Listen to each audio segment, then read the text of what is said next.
Salute, salute, salute, and welcome. Welcome back to the Black Ocean. Now swimming in the deep end with your host, the one and only Great Black Shark. Ladies and gentlemen, I hope all of you are doing very well on this Tuesday evening here. I really do. I hope you're good with your family and everything. I hope all your business is taken care of. And I hope that if you got anybody that's doing any type of hating on you, make them earn your attention, okay, in a way that's beneficial to you. If that's not beneficial to you, they do not deserve your attention, okay? Just wanted to share that message with some of you all because I was seeing a couple of things across different timelines and stuff, and I'm like, man, y'all, boy. I'm going to say this, fam, before we get into tonight's discourse here, because y'all knew I was going to cover this. I just might have to do a broadcast about that whole haterade situation because, you know, I see a lot of the sisters in particular, but some of the younger brothers, they let that get on their nerves. I'm like, man, listen, dude, a hater, let me tell y'all something about that. A hater is only an individual with broken dreams and they just gave up, okay? That's what you got to recognize them as, all right? And so if they see you succeeding or you successful at any given thing, then that frustrates them because they couldn't figure out how to do it. Okay. So that's all they are, man. Don't elevate them to a position of like notoriety that they did not earn in your life. Okay. So yeah, y'all might be looking out for a future broadcast on it. I'll have to break that down. However, ladies and gentlemen, what we're going to have to discuss over here tonight, and shout out to the sister, Connie Collins, because that's one of the first people that I saw bring this to my attention, and many others. Shout out to my good brother Kid Gravity Beyond. And a couple other people, my brother CRU Reality, that sent me this. I'm not really a big television person or entertainment person like that. I watch stuff here or there. But when they sent me the link to this, I was like, okay, what is this?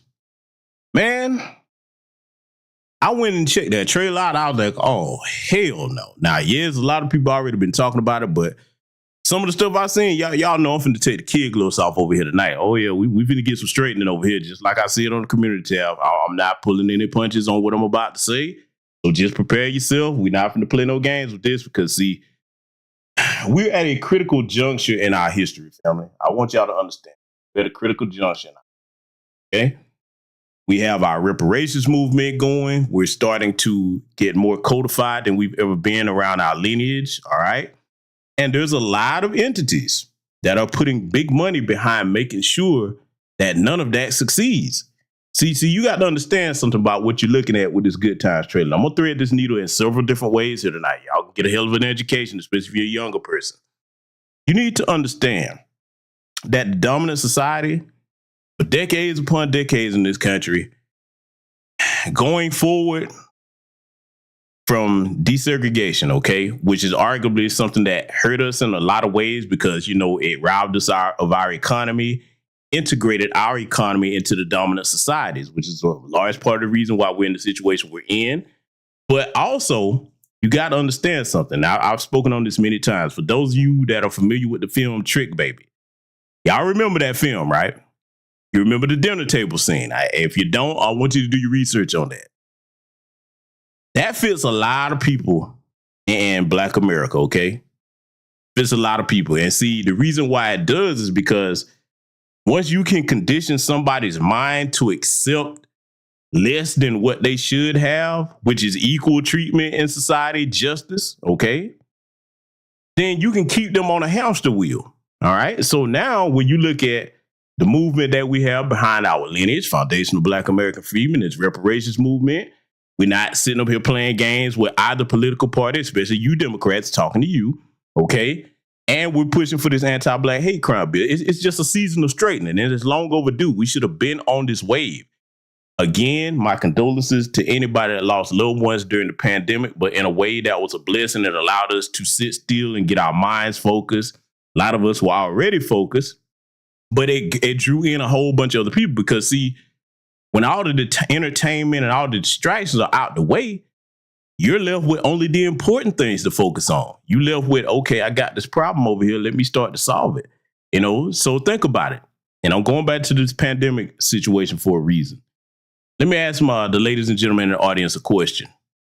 During that pandemic time when you had your downtime, for those of you that did have it, I bet a lot of y'all got a lot of things done that you've been meaning to get done around your house and whatnot. Am I right?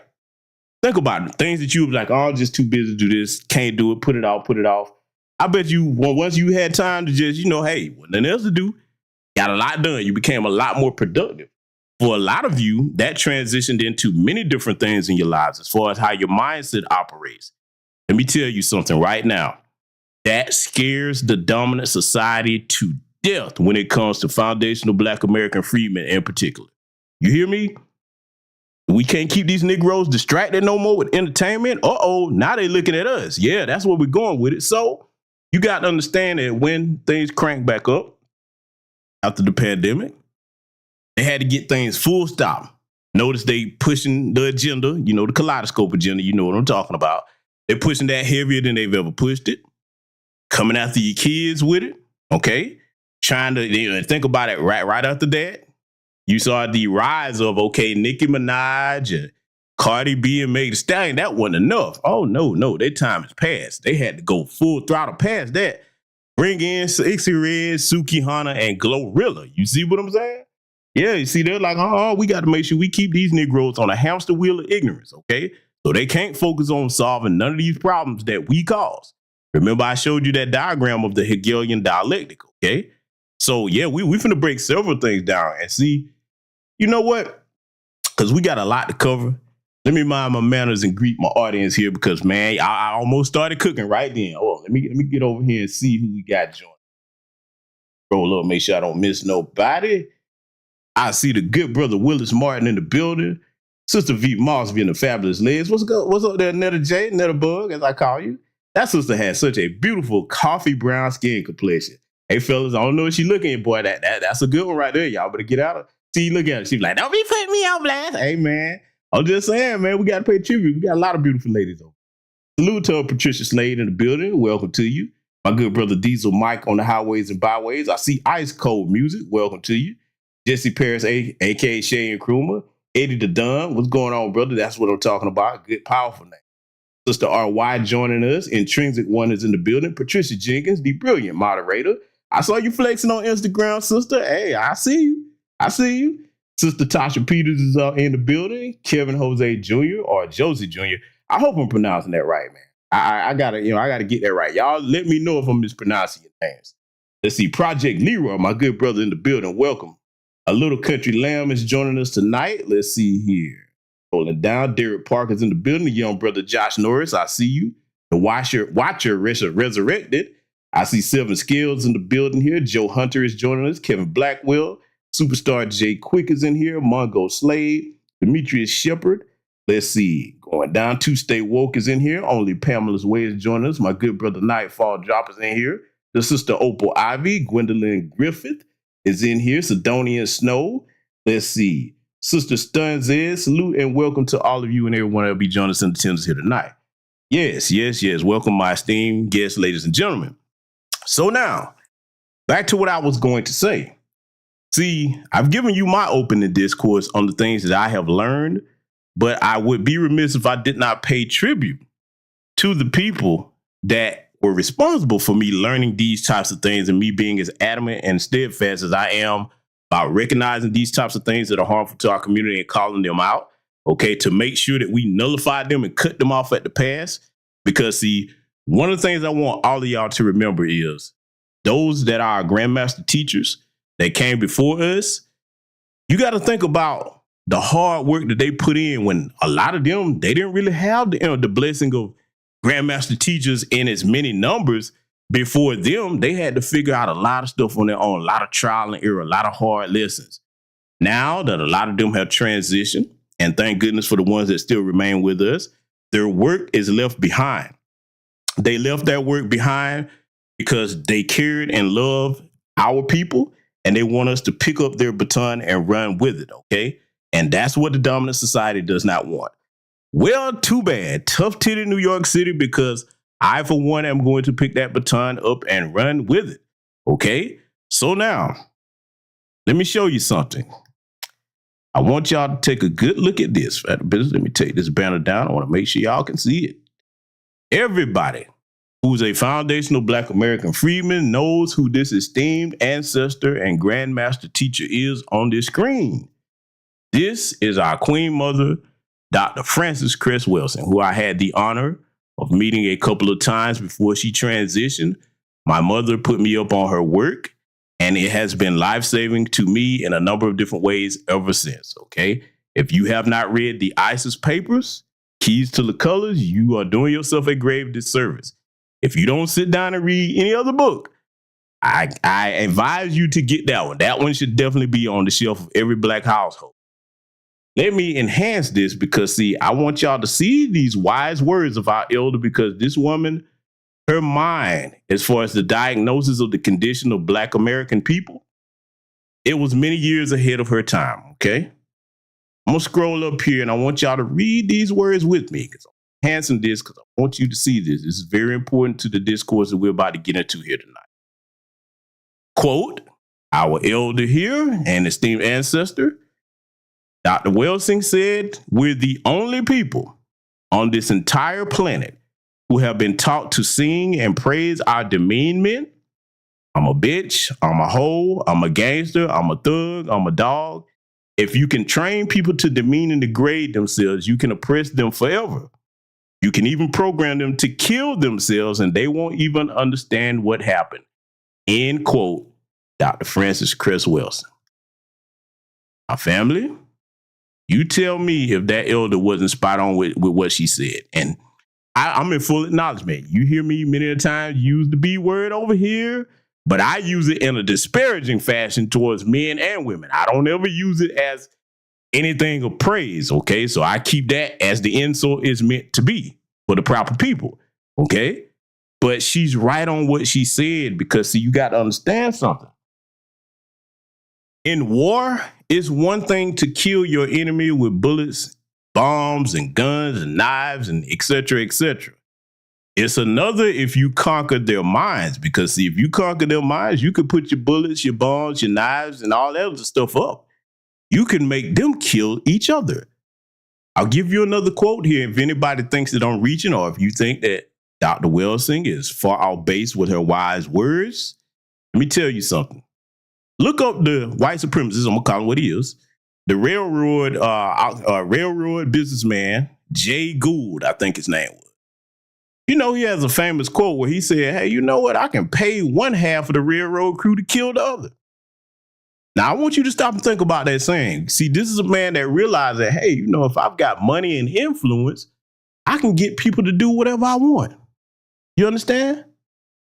I want you to stop and let that sink in for a minute as far as how that applies to Black America and some of our traitors, because we're going to get on them tonight. Oh, yeah. See, I'm going to say some things here tonight that's going to piss a lot of people off, but I'm saying it with good reason. Not just for shock value. It is to teach a lesson. The next thing we must go over on the screen here, let me enhance this because I want everybody to read this with me. This is in the title of the broadcast.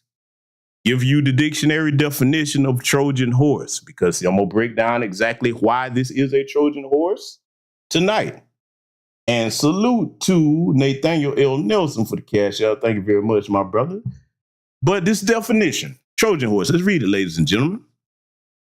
A hollow wooden statue of a horse in which the Greeks concealed themselves in order to enter the city of Troy, if you know your history. The next definition, a person or thing intended to secretly undermine or bring about the downfall of an enemy or an opponent. The rebels may use this piece of core as a Trojan horse to try and take over. It gives you an example. The third one, this is the one I want y'all to focus on. A program designed to breach the security of a computer system while ostensibly, as the good brother TVA says, look it up, ostensibly performing some innocuous function. Now, why am I telling you to focus on that third definition? Oh, we finna break it on down. Tell me, what are shows on television and media called? I have a very wise chat room. Tell me what shows on media and different platforms television is called. Somebody tell me. What do we call them? Television what? Why they say it with me now? Television what? I want to see it. Oh, yes. Brother Emil L. Nightfall Drop. Netta J. Programs. Programming. You damn right. Follow me, follow me, follow me, follow me. You see, these programs, air quotes, are designed to breach the security of own code Black America, which can function as a powerful system. Okay? See, I told you, I wanted you to focus on that third definition for a reason. Black ignorance is a $1 billion industry. And we finna get into exactly why this Trojan horse, this new iteration of good times must be thoroughly rejected. I'm gonna give my disclaimer right now. Y'all know it if you've been rocking with me for a minute.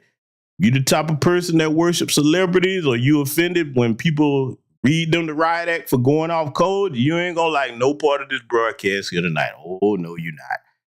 We gonna give them the business that they supposed to get. Because see, let me go ahead and say this at the onset here.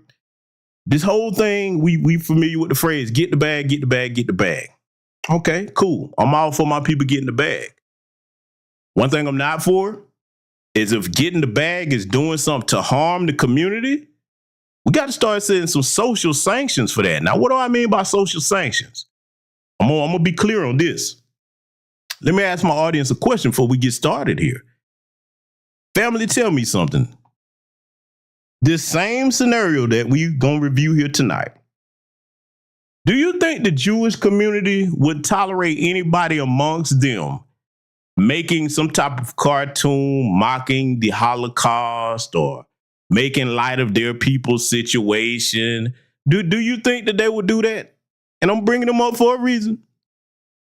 How do you think they would react to any celebrity or business person or well-known person or even an unknown person in society getting the bag, so to speak, off of that? Do you think they would find that funny? Because see, we know, by the way they did our good brother Kyrie Irving, they don't play no games, good, bad, right, wrong, or indifferent, about you disparaging their people, let alone one of their own doing it. In fact, the business, somebody correct me if I'm wrong, I can't think of any Jewish person that's done the types of things that we see some in our community get away with. You know why? Because they enact social sanctions on them across the board. They be like, oh, okay, you think about it. Let me go here with it, because I want to make y'all think. And you know I love to do that over here, because see, whether you like me or not, agree with everything I said or not, which you're not supposed to agree with all of anything anybody says, one thing I pride myself on doing with this platform over the years is making you think. Let me tell you something. If somebody was to come out with a cartoon mocking the Holocaust and making fun of their people and, you know, got their children, which are the future, and we're going to get into that a little bit later, mocking them in a disparaging light, let me tell you something, man. They'll be like, oh, okay, you going to go out there and get the bag like that? Cool. You better make sure you get all the coins you can get, because now we're not going to do no business with you. You're going to be a pariah in the community. Your very name will come to mean traitor. That's one thing I'll give the Jewish community credit for. They don't play that. You're not going to be sitting amongst them and like, well, I'm doing it to get the bag. They're like, okay, cool. You better get it, keep on getting it. And you better go get all your support from the people that's giving you the bag, because you done in our community. See, we got to start playing about this, family. Far too often we cut people a pass talking about a damn bag. Here's the question I'm going to put on your mind here tonight. I'm going to make the case for it.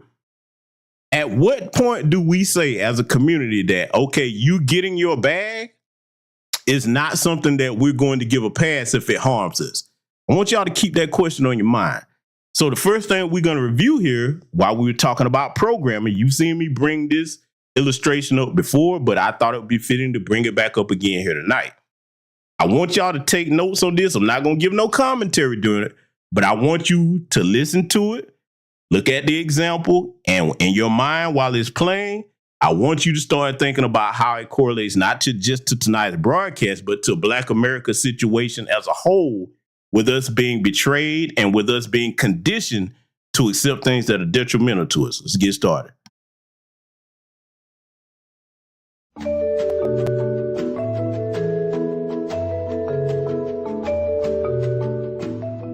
A group of scientists placed 5 monkeys in a cage and in the middle a ladder with bananas on top. Every time a monkey went up the ladder, the scientists soaked the rest of the monkeys with cold water. After a while, every time a monkey went up the ladder, the others beat up the one on the ladder. After some time, no monkey dare go up the ladder, regardless of the temptation. Scientists then decided to substitute one of the monkeys. The first thing this new monkey did was go up the ladder. Immediately, the other monkeys beat him up. After several beatings, the new member learned not to climb the ladder, even though he never knew why. A second monkey was substituted, and the same occurred. The first monkey participated on the beating for the second monkey. The replacements repeated until what was left was a group of 5 monkeys that, even though never received a cold shower, continued to beat up any monkey who attempted to climb the ladder. If you asked the new group of monkeys why the beatings took place, the answer would probably be, "Well, I don't know. That's just how things are done around here." All right, there you have it, family. So let me go ahead and break this down, how this correlates to what we're about to discuss here tonight. You see, that scenario right there fits a lot of what's going on in Black America, because on the one hand, okay, you have those of us that are conscious and aware of the things that harm our community and will speak up about it. Then on the other hand, you have those that are not, because of ignorance, whether it be naivete or willful ignorance. And those will be representative of the monkeys that attack you if you try to go up the ladder to get justice, to get tangibles, to get freedom, okay? That's really what we're looking at. That's a perfect analogy to this scenario that we're going to be reviewing here tonight. So I got to look at these faces on the screen. And yes, I know that there's tellers behind it. I ain't going to even bring them up, but there are some tellers if you do your homework behind this. A lot of people have already touched on that. So I said, you know what? I'm not going to beat a dead horse on that, because we know what they expect from the tellers. We're going to be focusing on our own here tonight. Now, this first dude over here, Norman Lear, he is one of the original producers. He's deceased now, to my understanding, of the original Good Times. Okay, so I don't know, you know what I'm saying, when he passed or whatever, but they got him in the credits. Everybody knows the face in the middle, or you should if you keep up with sports in any kind of way, is the basketball player Steph Curry. And then this is the MacFarlane guy here, okay? Seth MacFarlane. If you don't know who he is, he's behind the Family Guy cartoons, American Dad, so on and so forth. We expect that of the dominant society. Steph Curry, him, and as much as I like some of the comedians that are involved in it, it goes back to what I said at the onset of the broadcast. We're going to have to start letting these people know that, hey, man, you don't go represent us in a light that's disparaging just because you get in a damn bag. And see, here's another thing that I got to address. Unfortunately, and let me be clear, there's nothing wrong with entertainment, okay, when it's kept in its proper place.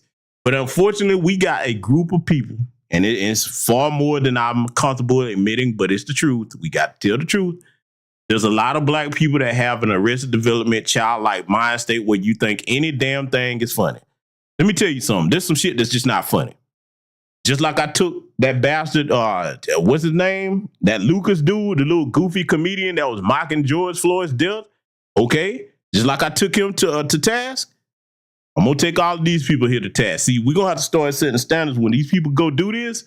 It's time for a conscious Black renaissance where these people know, okay, I better not go do that and misrepresent my people. I don't give a damn what kind of bag they paying me. We're going to have to make them understand, just like the Jewish community, let their people know, you don't represent us in this light. Okay, it's not funny. And see, that's another thing too about this. You know, everybody want to laugh at stuff that's disparaging to us. Let me tell you something, fam. Don't you know that that's one of the main ways an enemy can wipe you out? You think about a people that's too stupid to realize what threats are on the battlefield. You running around giggling and playing. You go back and look at that Purge movie. You know the one, I think it was the first Purge one where, you know, all the Black folks was partying and kicking it out there in the streets when they should have been preparing for warfare. Unfortunately, with a lot of this tell lie vision program, yes, I said it that way for a reason, tell lies programming, you got a lot of our people that let their mind get so wrapped up into that, they just be giggling and grinning while their extermination is being sent down through that programming straight to your children. See, anytime you put a cartoon on the air we all know that cartoons are designed for children to be gravitating towards them. That's what's going to gravitate to cartoons the most, the children. Now, why is that important? I said it at the beginning of the broadcast. The children of any group are the future. Now, if I can ruin the minds of your future by making them think what is detrimental is funny, I got you. Do you not understand how much damage I have done to your community? See, it's one thing for us as adults to look at something and laugh, whether it's appropriate or inappropriate. We understand to keep that in a proper place if we got common sense. A child does not have that reasoning. So if you can condition a child to think detrimental, goofy, Sambo behavior and every other type of degeneracy is funny, hey, they're going to partake in that because they're going to be like, what you mean? See, think about this. For those of you that have ever gone into a space with our good brother Tariq Nasheed, look at how many of the goofballs come up there or any of the new black media when we getting on critiquing something, like the mushmouth dude that was in Brother Tariq's last space. Why you hating on black entertainer? Can barely put a sentence together. Why you hating on Thirsty Red? And unfortunately, maybe his mammy is like that, so that's probably why he's saying that. See, in his mind, I want you to pay attention to that call if you go back and review that, because I think it's up on Brother Tariq's channel. In his mind, he don't see nothing wrong with that, though. That's normal to him. Salute to the good brother Amir L for the cash out. Thank you very much, my brother. See, in his mind and others, they don't see nothing wrong with that. The Glorrillas, the Sexy Red Sue Hunter, they really don't understand what's wrong with that. Because they're not thinking about nothing about the future. They're just thinking about right here and now. See, let me tell you something. The quickest way to exterminate a people is to get you not thinking about how your actions in the present are going to affect your future.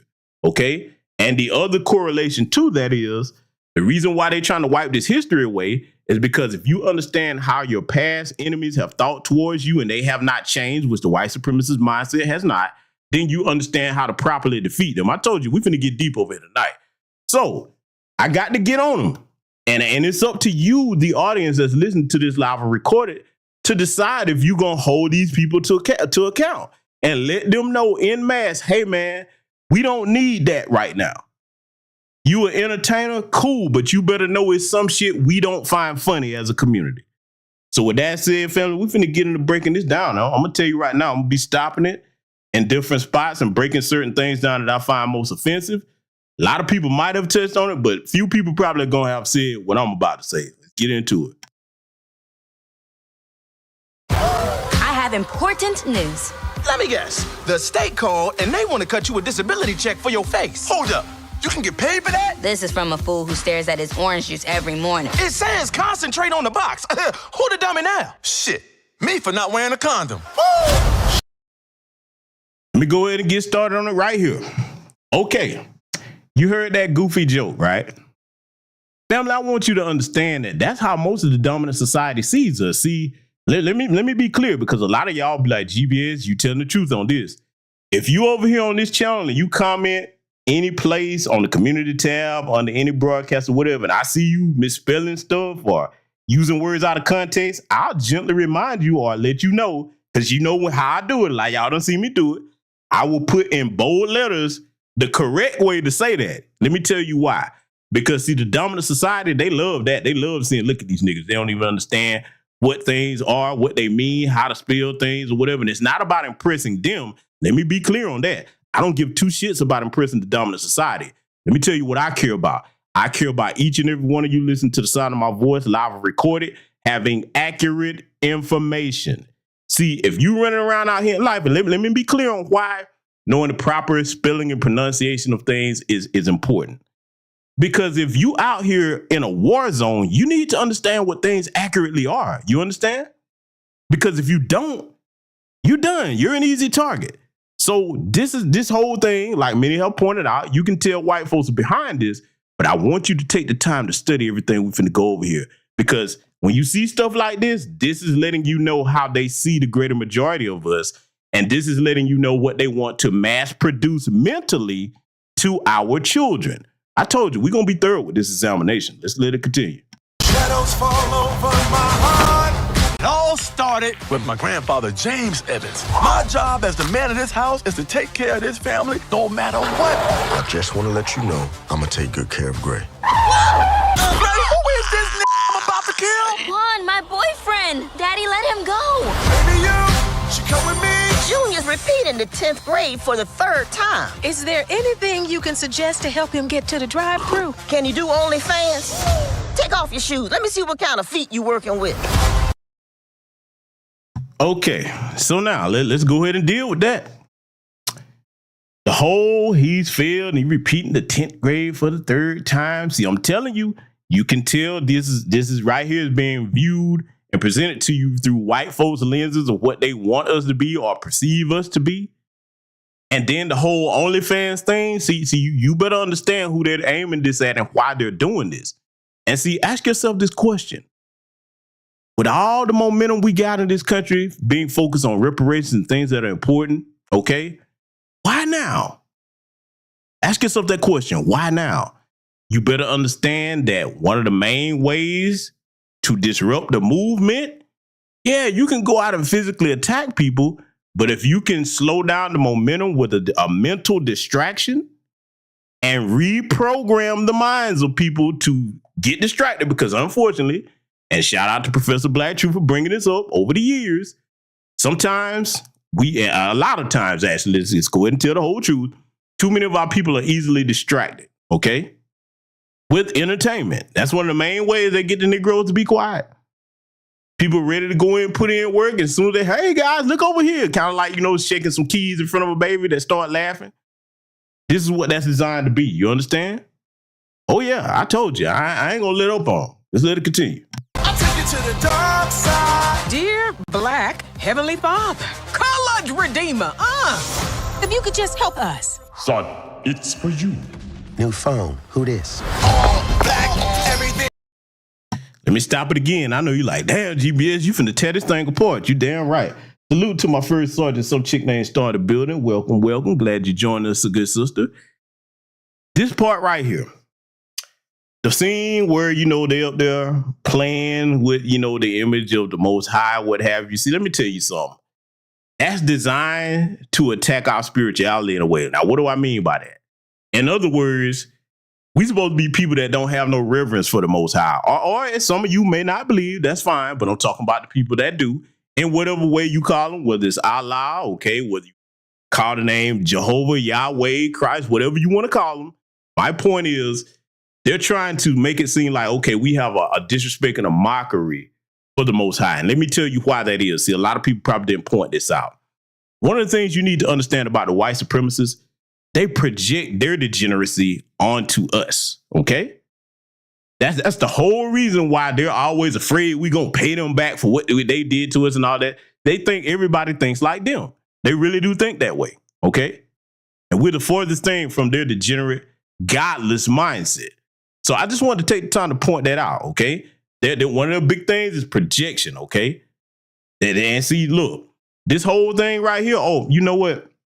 I'm going to save that till that scene come up. Let's keep it going because I'm finna really light into this. At least they ain't got that drug dealing baby under my roof no more. Right here, this shit. Oh yeah. Now let me tell you something. When I saw this, the first time, this is the one that got me right here. Of all the things, this is the one that got me right here because see, let me really drill down into why this is so offensive and why we gonna have to let everybody involved in this know that we not having this. This is the line in the sand being drawn. If you continue to stay over there on that line, we need to have the pressure on them so bad to the point that they be like, hey man, my people ain't feeling this. I can't do this no more. Okay, that's how I see it. And we can do it too. I want you to understand that. I'm not talking about the white people because they can get other people, but we better let black folks know you better not take your black ass over there and be a part of this shit. A drug dealing baby. Let's get deep on this imagery for a minute. Because see, you need to understand something about anything that you see on television. Don't nothing get on there without a plan or a purpose, okay? A drug dealing baby. You think about and tell me, have you ever seen this type of image on any mass media platform of any other race? Have you ever seen a drug dealing Asian baby? White baby, Hispanic baby, East Indian, Arab baby. Have you ever seen that? Here in this country, have you ever seen it? Let me tell you why you won't see it. Because they know that their children are their future and you combine children with degeneracy. See, let me tell you why this is all so dangerous. You think about the household that doesn't have a complete black family. You think about the irresponsible parents that just let the iPads and the television raise their damn kids with no supervision. What do you think that puts into the mind of a young child that's watching this that just sees it as a cartoon and think that this is funny? I'm going to go here with it. Because I want to make you think if you're a black parent. If you're a young black parent. What happens if because of influence, and children are easily influenced because when your child is young, your brain is like a programmable sponge. That's the time where you can either fill that mind with the most productive and constructive things, teaching them how money works, credit works, learning new languages, or you can fill it with non-constructive things.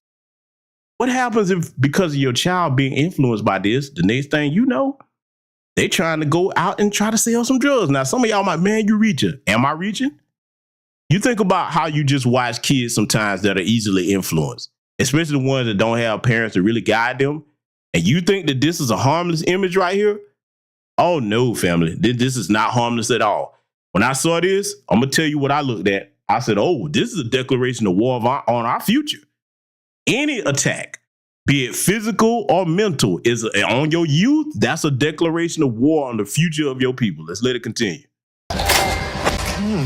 Man, my mouth ready for some milk right now. Dalvin, why are you...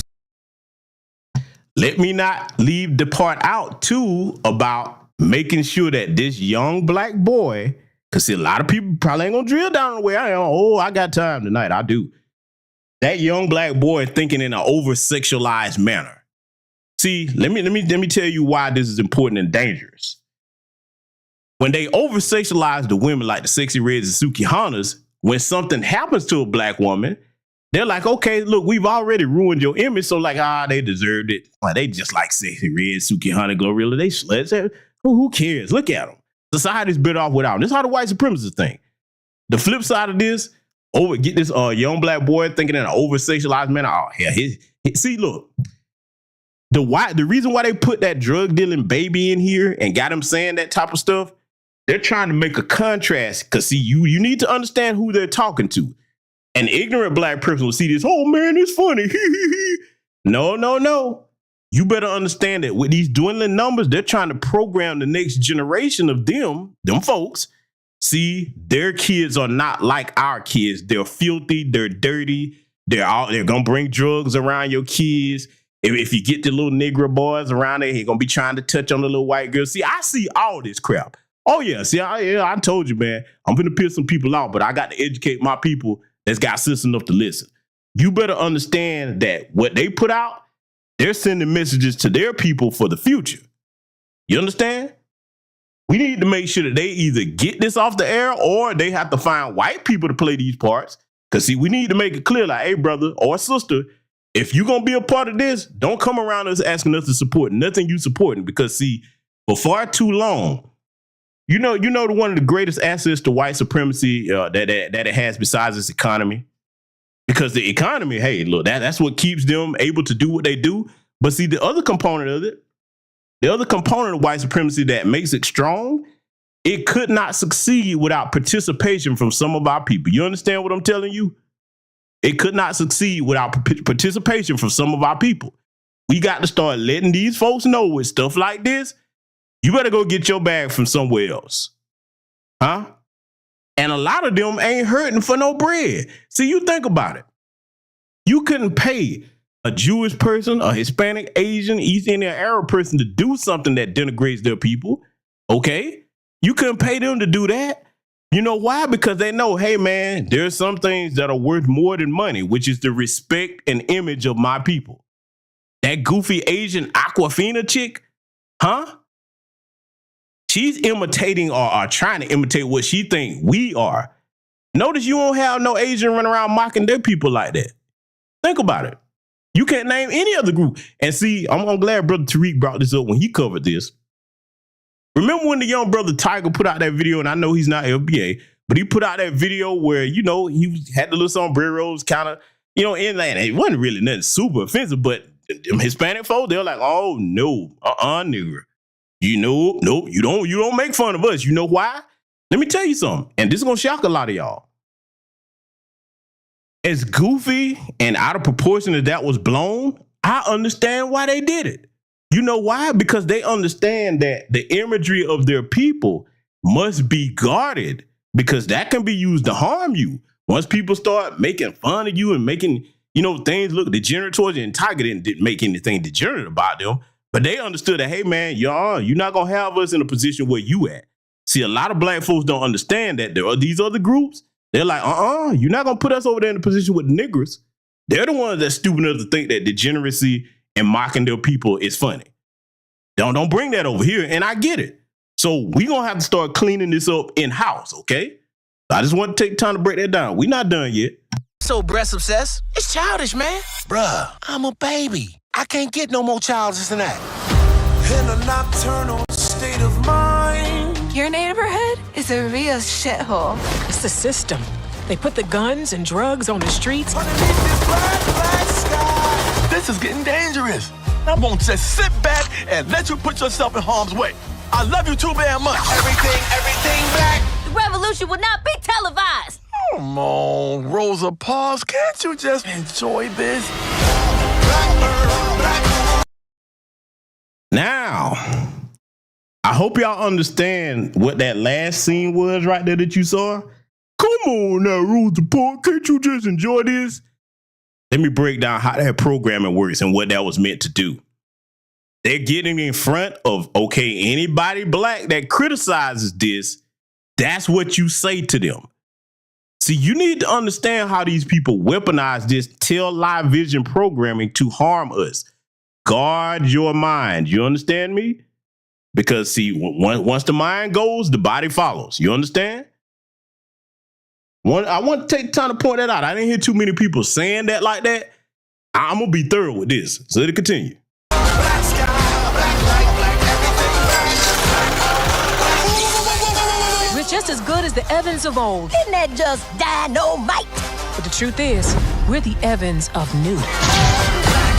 Bitch. Now, that phrase right there, we're just as good as the Evans of old, but we're the Evans that are going to be the future or the new Evans. Let me tell you something. Good Times, the show was positive in a way, except for that one goofy character, damn JJ. Okay, that's the only detriment that show had. All right. So now you got to understand that anything that is revered in black culture, whether it's a Cosby Show, what have you, anything. See, let me break it down this way. Let me say it this way. Anything that was on TV or in media or any person, okay, think about how they tried to come out with that rumor about Malcolm X, that lie about Malcolm X, talking about he was part of the LGBTQ community and all that other stuff, which is a bold-faced lie, been debunked many times. Anything that's positive, that empowers our people, you need to understand how this enemy, the dominant society, looks at us and how they say, okay, this is where they are. What allowed them to even get to a point where they were focused and they had strength? From the civil rights era, when we had the writers in the civil rights era put it in work, to Generation X, Millennials, Gen Z, they're like, okay, let's go back to the beginning. Let's look at all the things that these people drew positivity from, and we're going to take those things and denigrate them and weaponize them for our purposes to destroy to do the opposite of empower them. Does that make sense, family? Y'all see where I'm going with that? That's what they do. They take things that have given us any type of positivity. Think about this, right? Let me go here. For those of you that are old enough to remember the original BET, actually when it was black on, let me tell you something, dude. I grew up in the 90s watching that. Teen Summit, couldn't wait to see that, man. It was a balance. Yeah, it had the music videos and all of that, but it had positive programming. It had an actual news anchor over there with Tavis Smiley, okay? It had a range of positive programming. In other words, it wasn't just focused on mindless entertainment. You had your videos on there, your BET Uncut, but the daytime programming, and yes, I understand Ananda Lewis today. She's a Democrat. I get it. But I'm talking about back then, Teen Summit was very important to the consciousness and the psyche of black children because You had our people up there, wasn't speaking any Ebonics or unintelligent, discussing real social issues, okay? Don't you know that when they saw that, they were like, oh, hell no, these Gen Xers too?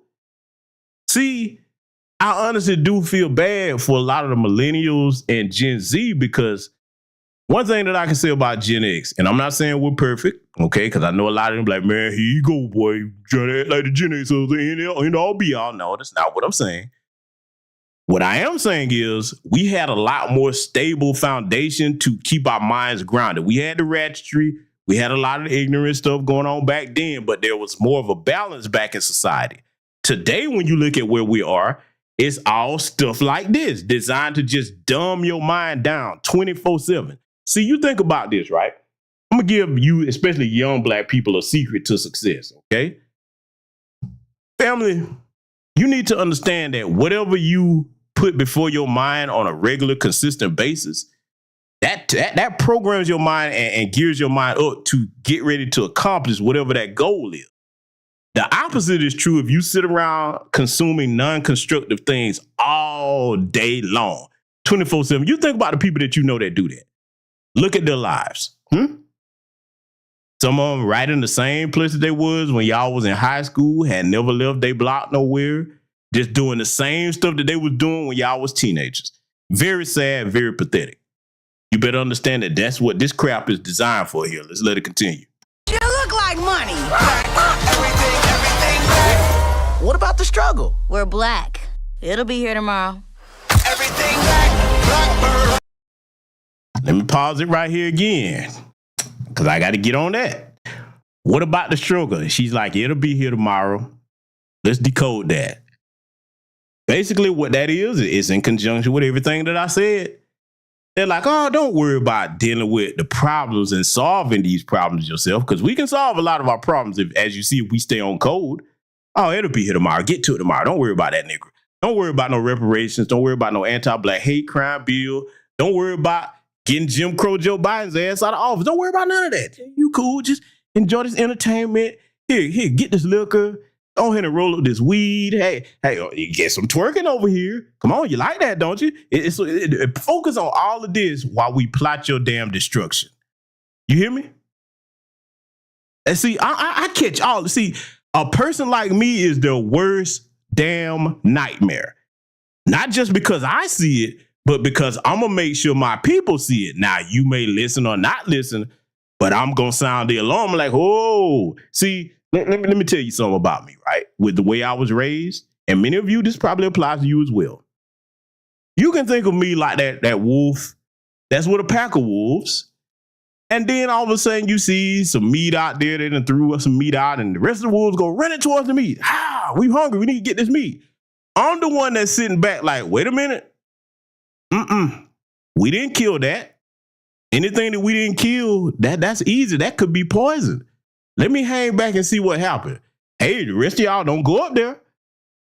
Okay, go ahead. And then you go up there, you eat, and then y'all fall out because the meat was poison. And I'm like, see? I know that analogy fits a lot of you. You better learn to be that wolf. You understand? The one that's slow, cautious, and calculating. Huh? Anything that them folks willing to put their money behind is not good for us. You understand me? Any person that they put in the media and don't criticize, oh, that's the one you better be looking at. The Candace Owens, the Larry Elder, Jesse Lee Peterson, the Thomas Sowells, whoever you want to name. When you see them folks putting their money behind something, you better start looking for the damn Trojan horse in it. You understand? Let's let it continue. Black moon, black sky, black light, black everything black. Wait a minute. The baby? Little baby? And baby? Too many babies around this crib.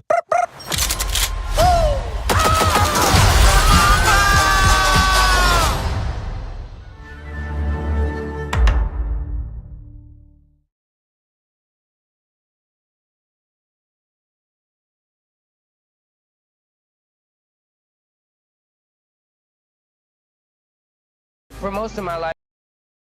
Let me tell you something, family. I took my time breaking that down that way because somebody need to go in on that way. But now we have to get an education on why I'm saying why I said what I said at the beginning of the broadcast, and I'm gonna stick down and triple down on it about those going to get the bag. Because some people are like, well, man, there's black folks getting work. No. Because see, what I'm finna show you now, if you one of those people that probably think, okay, man, he just reaching, he being too hard on the man, them brothers and sisters that's working on that, they got a job. It ain't that bad. I'm about to give you some real reason and food for thought to change your mindset on that. See, there was a time when you would have had an argument for that. There was a time that, when they weren't really letting black folks in Hollywood. By the way, when you look at who the Oscar was named after, a black man, you know what I'm saying? A black man that really started the movie industry, but that's a whole nother broadcast for another day. When you look at that time period, you could make that argument, okay, man, they're just trying to get by, man, get their foot in the door, and maybe one day they won't have to do that. You don't have to do that today. Right now, today, most of these people, especially those that have been in the industry for 15, 20 years, it ain't no reason why they can't pool their money together. Hell, I got to get on him. I'm going to go here. Tyler Perry, punk ass. Now you got your own studio. You can make what you want to make. You got your bag up by making all the Madea movies and all that stuff. Okay, cool. That was your game plan to get there. Now you are damn near a billionaire. You don't have to do that. Where's our positive programming? Where's our programming about the history and the heroes of Black America? Where's the positive programming showing healthy, whole Black families, and reminiscent to the Cosbys, things of that nature? Well, where we got the counter programming at, Tyler? Yeah, I'm calling him out. He ain't the only one. See, we got to start holding their feet to the fire because, see, we're not in that time period where we don't have resources and the ability to create our own and control it anymore. It's just a time period where people don't want to because people would rather have a job and be a perpetual employee by Zaddy than actually get on code with other Black people and work together to create counter propaganda because all media is propaganda. It can either be positive or negative, okay? So now, we're going to take a deep dive back into history. Oh, yeah, we're going to cover this history because, see, history, I always teach you all over here, you need to understand how history correlates to present day so that you can use it to empower yourself in the present and the future. We're going to look back at a time where a lot of our people didn't have a choice, and we're going to look at some of these roles they had to play. Let's get into it. If I've been caught in between who I really am and how I'm perceived. When the Oscars So White hashtag took off in 2015, it drew attention to a larger conversation around whose stories get told and recognized. In 2016, the nominations came out, and again, there were no people of color in any of the acting categories. But it's equally important to discuss how Black stories have been told. The network does not want to see Negroes on television unless they are buffoons. There's a long history of grotesque, racist caricatures depicting Black people as childlike, animalistic, or lazy. There's a wild old man what don't do nothing but tell stories. In order to justify slavery and the systemic mistreatment of Black people. When you mock or belittle us, you enforce an existing system. Versions of these caricatures carried over into our earliest blockbuster movies and remained popular on screen. If you don't care what folks says about this family, I do. In large part because while Black characters have always been a part of American films, Black filmmakers and sometimes even performers tended to be excluded from their creation. If we look closer, numerous anti-Black stereotypes persevere in some form to this day across our films, TV shows, and culture. When Shonda Rhimes writes her autobiography, it should be called How to Get Away with Being an Angry Black Woman. Here's our take on the history of Black stereotypes on screen, where they come from, and how they still influence our society today much more pervasively than you might think. Cops everywhere staring down the barrel of a gun at a Black man don't see a human being. They see a caricature, a thug, a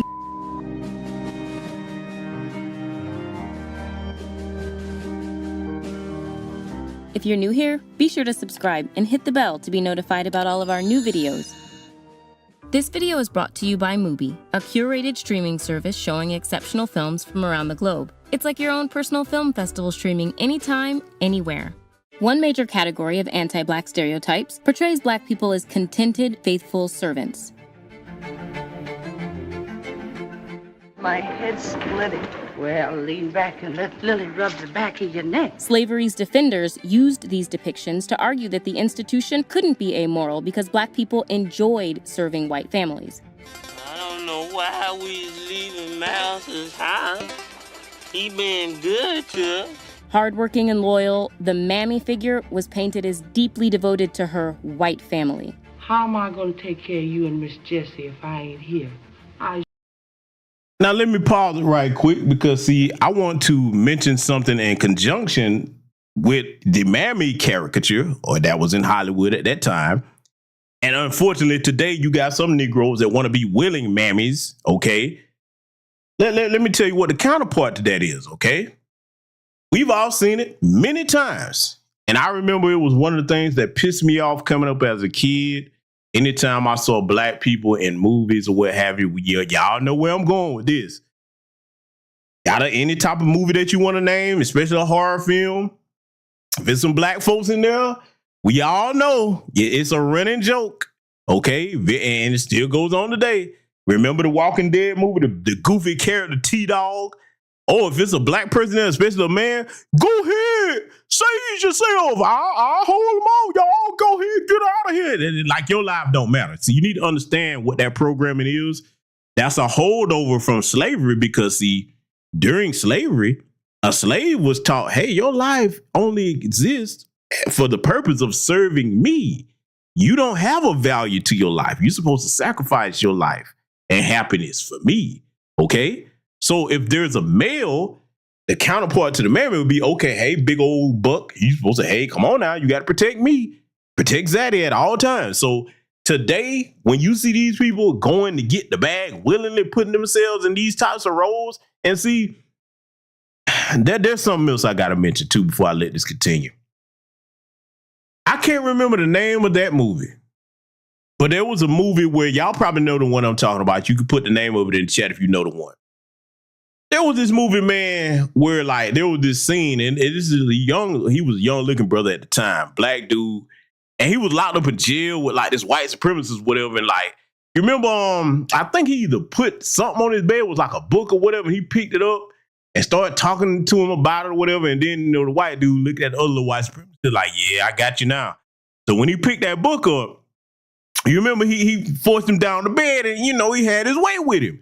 Now, that scene in that movie, man, I can't think of the name of the movie, but I'm pretty sure y'all probably know what I'm talking about, right? Man, I don't give a damn how bad I was doing at the time if I was that brother, that actor, because I forget the young brother's name. I'm not playing that role. Can you imagine yourself being on set as a straight Black man? I'd be like, you better go get a gay Black dude to play this. He'll be glad to let Zaddy lay on top of him and fantasize and, you know, portray this. But a straight Black man, you think about you on set this day, you know this is what you finna do. How the fuck does that work?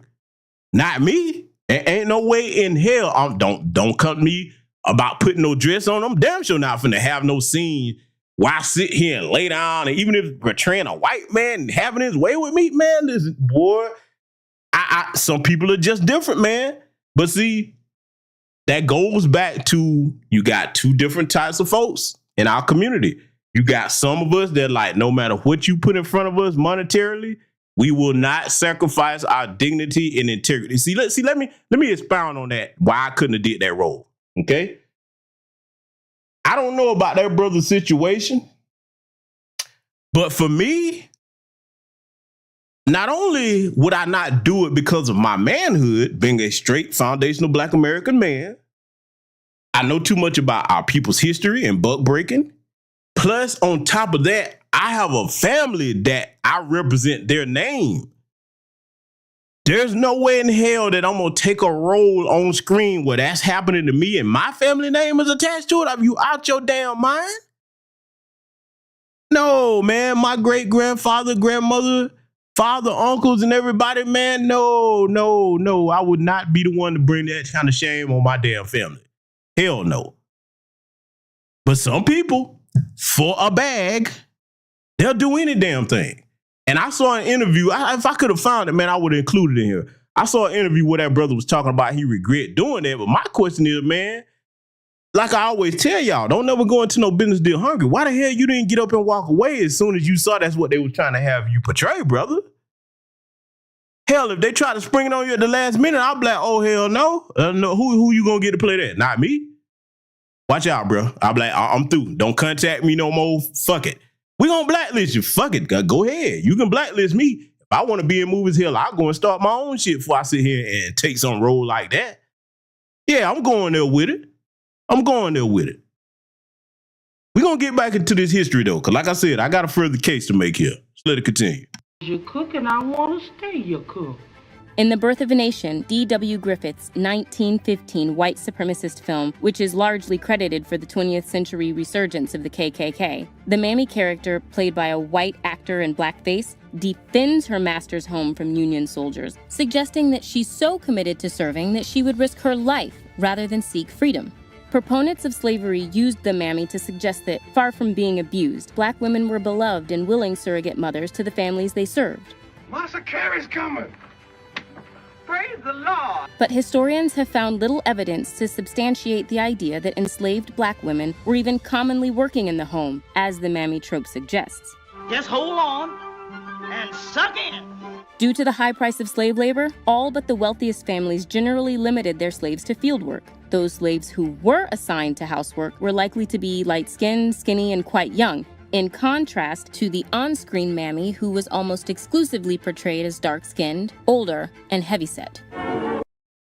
Now, let me break this history down because what she just said is absolutely correct. They did Massa in them because, you know, Massa was a degenerate, okay? A degenerate rapist, okay? The house Negroes were mostly women that were lighter skinned that Zaddy found attractive. Now, let me give you a brief overview of what the hell of being a house Negro was. See, it's one thing to be out there in them fields. Oh, there is history, and I've covered it many times, and you can research this for yourself. Being the house Negro was worse than being a field Negro because you was in the belly of the beast, especially as a woman, a light-skinned woman. Oh, you know, Zaddy, he got to have his way with you. But see, no, your hell don't stop there. Now that his wife understand what's going on, after Zaddy get finished abusing you, she gonna beat you damn near to death. There are historical accounts of the house slaves running the hell away because the abuse was so damn bad. They getting it from both ends of the stick. See, you got some stupid people, and I've heard this disgusting comment many times amongst ignorant circles. I'm not gonna name them circles' names. Talking about, the black women was comfortable in there and they betrayed the black men. I'm like, nah, that happened to our sisters against their will. You got to be one ignorant, stupid ass Negro if you think that those women willingly participated in that. You got to be out of your damn mind. See, there's a lot of people that say that kind of stuff. They don't know nothing about real history. There's accounts of this that you can read for yourself that come from some of our people, okay? The house Negro caught holy, unholy hell, okay? They ran away the most, even more than the field Negroes, because the abuse was so that demonic. You understand? So, yeah, she's right about that. It wasn't no big dark-skinned mammies in there like that. Oh, no. No, it was the other way around. So I just wanted to take the time to expound on that bit of history. Let's let it continue. Who spends most of her time in the kitchen, but never seems to know what's cooking. Aggressively desexualizing the Mammy helped to conceal the fact that many house slaves, especially women, were frequently sexually abused by their white masters. Nevertheless, the Mammy figure persisted on film and TV throughout the 20th century. In 1934's Imitation of Life, Louise Beaver's Delilah refuses her body. In fact, the business, if y'all really want to start looking that up to verify what I'm saying, Sally Heming and Thomas Jefferson. You go back and look at what complexion she was. How you think? And see, that family today, they go out their way to hide that because Thomas Jefferson was a rapist. I don't call them founding fathers. They're founding degenerates, okay? She was a child when he took her in there and started abusing her and raping her like that, okay? Yeah. So there's a good example of that. And I'm glad y'all put the name of that brother in there, DeAndre Bonds, in the movie. I think y'all saying it's Lockdown. Man, boy, there's no way in hell, boy. I could have took that role. See, that kind of stuff, let me tell you where I'm from with it. Somebody would have came in my face talking about doing that. Ooh, boy, I almost said something here on this platform. That would have got physical. I'm like, so you think that I'm that type of dude that you gonna come and play with me like that? Do I look like that kind of man, boy? I mean, like I said, I don't know what that brother's situation was at that time, but I'm just gonna tell you, man, I would have took my chances out there in the streets before I would have took that role. Hey, fuck that. Let me go down here and get this burger job and flip these burgers 9 to 5 or whatever. I'm not doing that. See, there must be certain things that you will not sacrifice the integrity of your black manhood or black womanhood for. You understand? See, those of us that are in this chat, listen to this live or recorded, those of you that have that mindset where you be like, hey, man, it's just some things that I'm not willing to compromise on. We will be the ones that will make change in this country because they can't move us. Huh?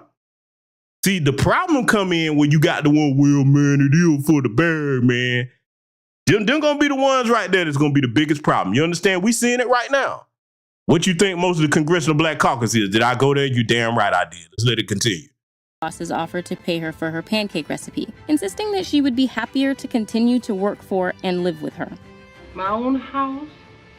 You gonna send me away, Miss B? I can't live with you? Oh, honey child, please don't send me away. In 1940, Hattie McDaniel became the first black woman to win an Oscar for acting for her role as a character named Mammy in Gone with the Wind. Oh, now, Miss Scarlett, you come on and be good and eat just a little. Over the years, more films and shows have explored the problems and emotional plights of black women who continued after the end of slavery to raise white children as domestic workers. Well, someone has to look after those children. Really? And where are your kids? Are they all doctors and lawyers? But even modern films that are sympathetic to black rights can still perpetuate aspects of the mammy trope in their characters. While the maids of the help are shown to be unhappy serving white families, they still come across as noble servants, mainly celebrated for their selflessness and kindness. You is kind, you is smart, you is important. Yeah, that scene, boy. I'm gonna keep it a bug with you, family. Some of these movies that they're talking about, I don't watch that stuff. I'm familiar with the most egregious scenes, but I don't watch that stuff, man. I don't. I refuse to let my mind be infected by that type of degeneracy, okay? And Alfred Woodard, sister's talented, okay? But no, man.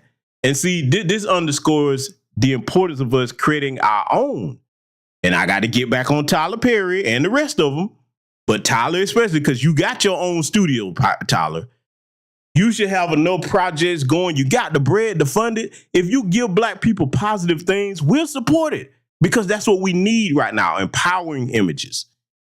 Shout out to our good brother Tariq Nasheed, okay, for putting that out over the years, him and many others, okay, that put those things out. Our people go and support that because that's what we want. The Tyler Perrys, there's no excuse at this point. If Alfred Woodard or any other black sister is being offered that kind of stuff and they telling her, well, you're not going to work if you don't take it, you're supposed to be on deck. When you got your own that you operate, own, and control and fund, you can say, sister, don't worry about it. Or brother, don't worry about it. Come on over here. I got a project for you. I'm going to make sure you eat. Our people going to support you. See, we'll take care of our people if they're good to us. We'll take care of our people if they're good to us. Think about it, family. Let me ask a question. I'm going to prove this. Because, see, I want the white supremacists to see this. I want y'all to get ready to sound off on this question I'm about to ask you. Right now, live in this chat room, I'm just going to name some hypothetical projects, and I want you to type yes in the chat room if you would support seeing this. How many of you would support if a black person like a Tyler Perry or whoever produced this without watering it down and them folks interfering with it? The history of Bass Reeves. The history of the Seminole Wars down there with Osceola and all the others of note, okay? The history and life story of John Horse. The history and life story of Ida B. Wells, huh? The history and life story of the founding of the Black Panthers before it got infiltrated. How many of y'all would support things of that nature, okay? The history of the role of black soldiers during, the Civil War and everything? How many of y'all would support real things that show you who our heroes are? Let's go on further. The Brown Condor, John C. Robinson, the brother that went over there to Ethiopia, that founded Ethiopian Airlines and taught them how to fly planes. How many of you would support real stories like that? How many of you would support a story about a brother named Robert Smalls who actually freed his family from slavery by stealing a damn ship? Yeah, we talking about way back at the height of when Negroes wasn't supposed to ever try nothing like that. Real life superheroes, huh? How many of y'all would support them kinds of things in my chat room, huh? You see what I'm saying? I want anybody that happens to find this that's on the other side. I want you to look at my chat room and see what my people are talking about. There's over 90 plus people in here, man. 96 from what I see. My people are like, yeah, man, that's what we want to see. Huh? How many of y'all would support things that, okay, let's go away from the history. How many of you would support positive projects, especially with black children in them, that if you're going to go towards nonfiction, fiction rather, if you're going to go towards the fiction and not nonfiction, how many of you would support things where they're showing little black children as the heroes and not a sidekick? Huh? Showing them as intelligent, smart, brave, so that when our children look on the screen, they say, hey, that's a hero that looks like me. Huh? Yeah, see, this is the type of stuff we got to start putting on the Tyler Perry's. Like, hey, man, I don't want to see no more black men in dresses, dog. You got enough of that. You got that body of work should be complete. You need to start producing some of that stuff that I just named. Let's let it continue. Arguably, the modern trope of the black best friend, too, can be seen as the partial descendant of the mammy, since this character's role is to constantly provide support and sometimes tough love to the white man character. Sometimes I wonder what it'd be like to go to lunch with my friends and have them ask me about my problems. The strong black woman trope, which we've discussed in a separate video, also portrays black women as using their apparently infinite strength primarily to help other, frequently white, characters. Celebrating. Let me go ahead and deal with that strong black woman thing. Oh, let me deal with that. See, that's a double insult. That's a double insult. Now, what do I mean by double insult? Let me break that down to you. You sisters in this chat room, you're women, you're ladies, okay? Black women. When they call you a strong black woman, and y'all know this, but I'm going to give you a different side to it. I'm going to show you how it's a double insult. First, it's an insult to you because, okay, compared to other women, notice you don't hear other groups of women in this country bragging about how strong they are in the context that they use it. Okay, you supposed to take all this mental and physical and emotional abuse. Oh, because you're so tough, you can take it, you can handle it. You don't hear other groups of women bragging about that. You know why? Because they have men that they can depend on. Huh? See, when it comes to strong black women, I want y'all to hear me clearly. Your strength as a black woman, as long as you have a community of black men, that's supposed to be auxiliary. That's supposed to be, okay, break glass in case of emergency. You use this strength that you have. As long as you got men, we supposed to be out front of that. You see how that's a double insult? Because see, it's an insult to the men that they're basically saying, oh, see, since you can't count on that black man, you got to be so strong. The cruel thing about that is you have some sisters embracing that and it's killing them literally. I'm going to say it, and I'm saying it out of love. If you have to be offended at what I'm saying, then you're not really listening to the purpose of me saying this. You cannot and you should not be trying to work as many hours as men do in physical hard labor. You were not designed to do that. You were not designed to bear the mental and emotional stress of trying to deal with making a living on your own like that. Now, it's one thing if that's your situation, you got to do it. But when you got the option not to, you're supposed to have the same things that other women have. See, think about it. Everybody like to use the term resting in your femininity. And to the sisters that be offended with what I just said, ask yourself this question. Don't you think you deserve to rest in your femininity like these other groups of women do that depend on their men? That's not running around talking about how damn strong they are. Huh? Ask yourself that question. Why not you? When it comes back to the men, I've always seen that as an insult because you're trying to act like that black women don't have no other strength unless it's the men. Let me tell you something. The strength of our women comes from the men. You damn right. I said it. Huh? I said it. In times of crisis, when there's danger, everybody don't run to their women. They run to the men. That's where they run to. And that damn Democrat Party, they've been pushing that black women are the backbone of the Democratic Party. Huh? Okay, well, if that's true, why don't you look out for the backbone? Because, see, as I've said before, the backbone is an integral part of a human body. If something happens to the spine of a human body, you cannot stand upright. It cripples you. Yeah, we going there with it.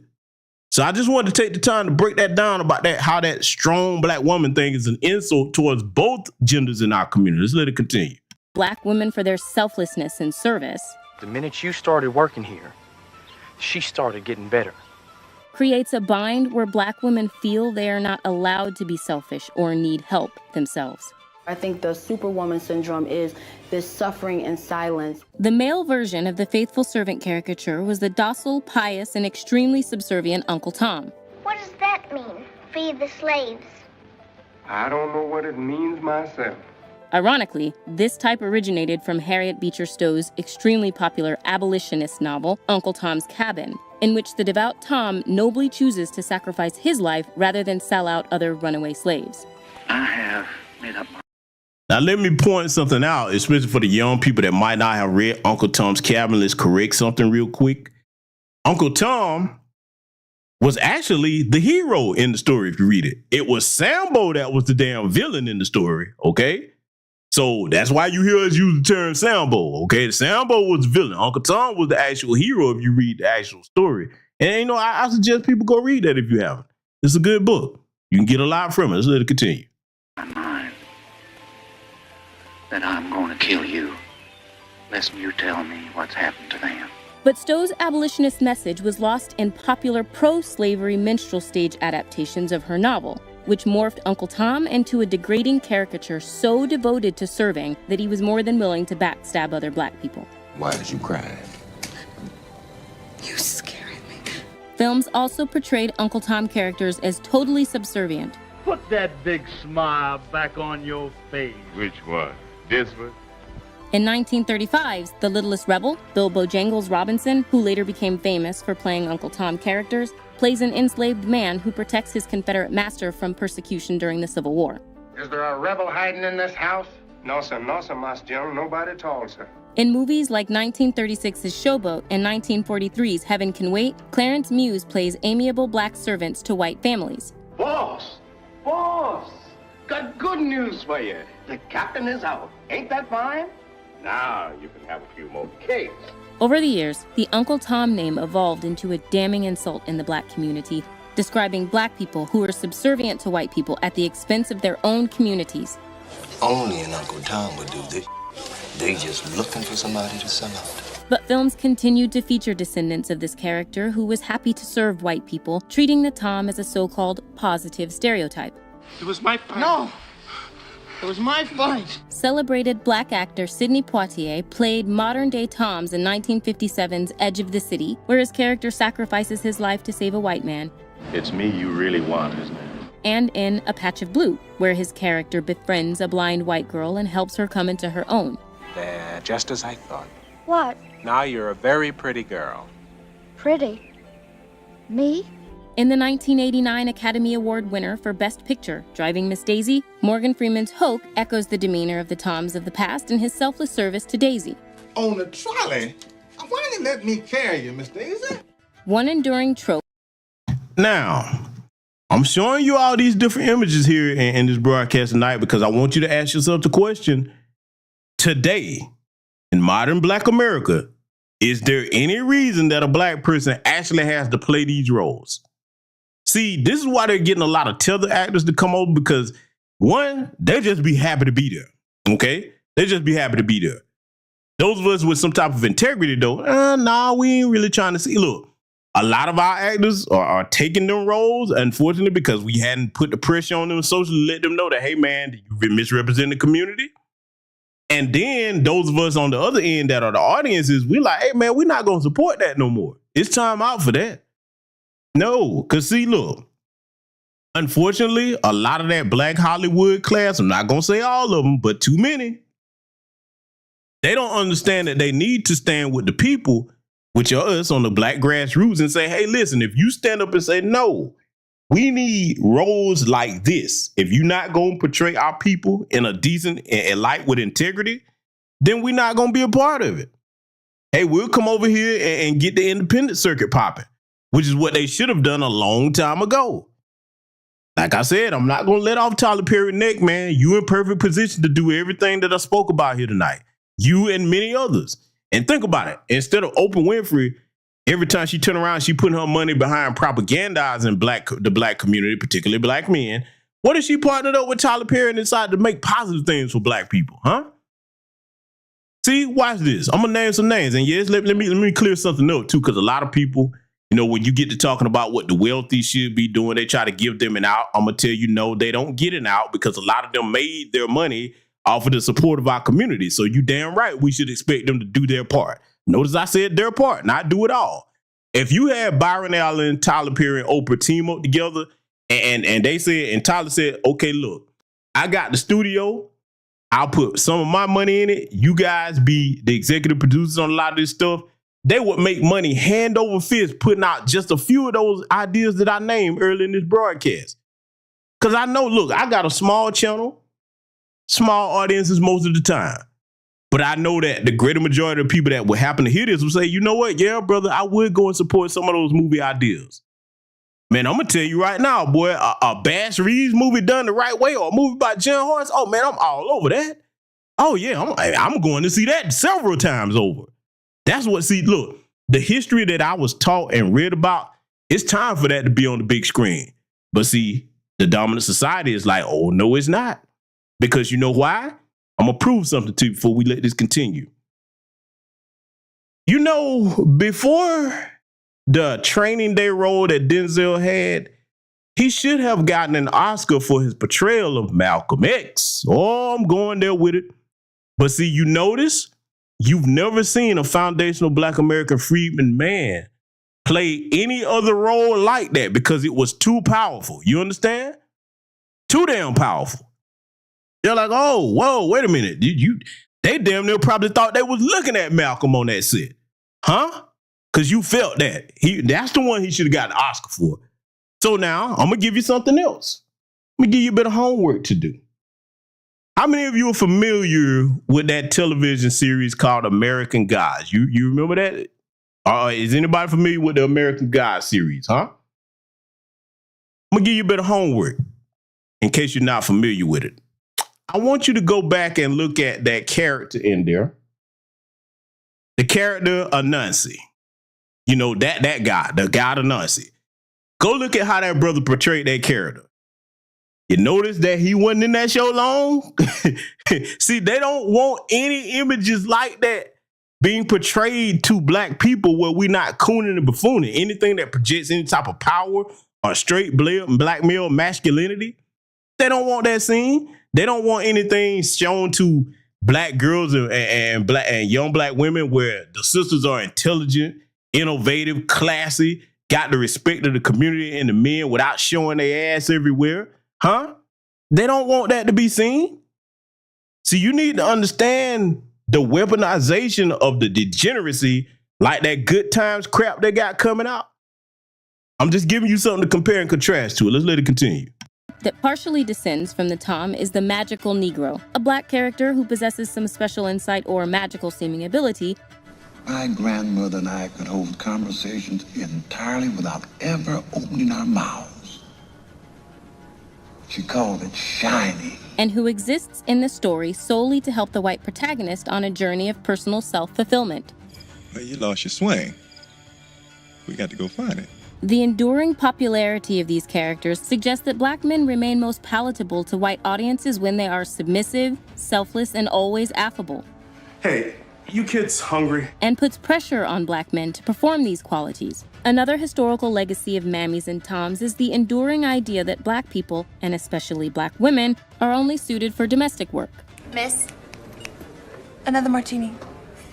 Oh, hell no, I know she ain't talking to me. Actually, she doesn't work here. This conception, which severely limited Black women's upward mobility after slavery, is also reinforced by the many American brands that feature mammies and toms on their packaging, and who, after decades of criticism, have finally vowed to change. Now, let me pause it to point this out, because I don't want this point to be missed, and I don't want it to be glossed over at this particular part of the broadcast. Remember the definition I gave you about the Trojan horse, the third one where it was talking about the programming. That's the reason why they had a lot of that stuff on those different food products, because see, when you're trying to demoralize the people, as I showed you what Dr. Frances Cress Wilson was telling us, wise far beyond her years. When you're trying to demoralize the people, you have to put that in every facet of society so that it's normalized, so that they're just like, okay, that's just the way it's always been. Okay. So don't think that these products here are benign in that. All right. All of that. See broadcasts like this. Let me tell you why they always mess with this channel. And look, don't think they're not gonna mess with this broadcast before it's over. I'm just gonna go ahead and call it. Y'all know the drill. When you give your people this type of information, it makes you go out and look at the world a different way. And you stop and think about things. Think it's not illegal yet, but they're working on it. When you stop and think about some things, you start to say, okay, wait a minute. Let me reconsider this. Let me reconsider how I'm viewing this. Is this something I should be supporting? Do I need to make some changes? Do it need to be called out? When you get your mind turning and focus on those types of things, oh no, that's the last thing in the world they want anybody doing. Because see, once you are aware of that programming and how detrimental it is to not just the present, but the future, you're going to do something about it. Let's let it continue. Change their imaging. A second category of Black stereotypes were crafted to send the message that Black people are generally unfit for society. What are their character traits? Ignorant, dull-witted, lazy, and unlucky. The Sambo caricature is in. Yeah, you saw that degenerate Michael Rappaport in there, boy. And see, think about it. When you go back and look at a lot of the stuff that he was around, this is another problem. One of the problems, because see, we expect the dominant society to try to pull the crap like they got going on with Good Times. But the other half of the problem, remember what I said about white supremacy not being able to succeed without help from our people. We got to get on these men and women in these industries that keep bringing the damn Michael Rappaports, the Eminems, et cetera, around us. Who let them in the damn gate? Yeah, we're going to have to start giving them hell, man, because they're going to have to learn, hey, man, no, don't you bring a damn Michael Rappaport around us just because you want to say, hey, she did my white buddy. Okay, well, let him go be your white buddy and you go over there with him, too. Yeah, let's let it continue. Eventually, a slow-witted, happy slave sent the message that Black people were childlike, lazy, and perpetually smiling. I thought of it all by myself. Well, you must be thinking better than you used to, James Henry. Yes, Master Coon. I even think more often now. This caricature is at least as old as America, but was popularized by 19th century blackface minstrel theater performers with painted-on smiles. Show And it promoted the idea that Black people liked being enslaved because they were simple-minded, perpetual children unable to care for themselves. You gonna put your shoes on? Let them save them in case my feet wear out. Then I have them. The Coon caricature similarly ridiculed the idea that Black people could successfully integrate as free members of American society. Like the Sambo, these coons, also called zip coons and urban coons, were depicted as lazy and unintelligent. Well, why don't you get a job and go to work? You almost had me a job this morning. However, while the Sambo was content to be a slave, the Coon wanted to be free.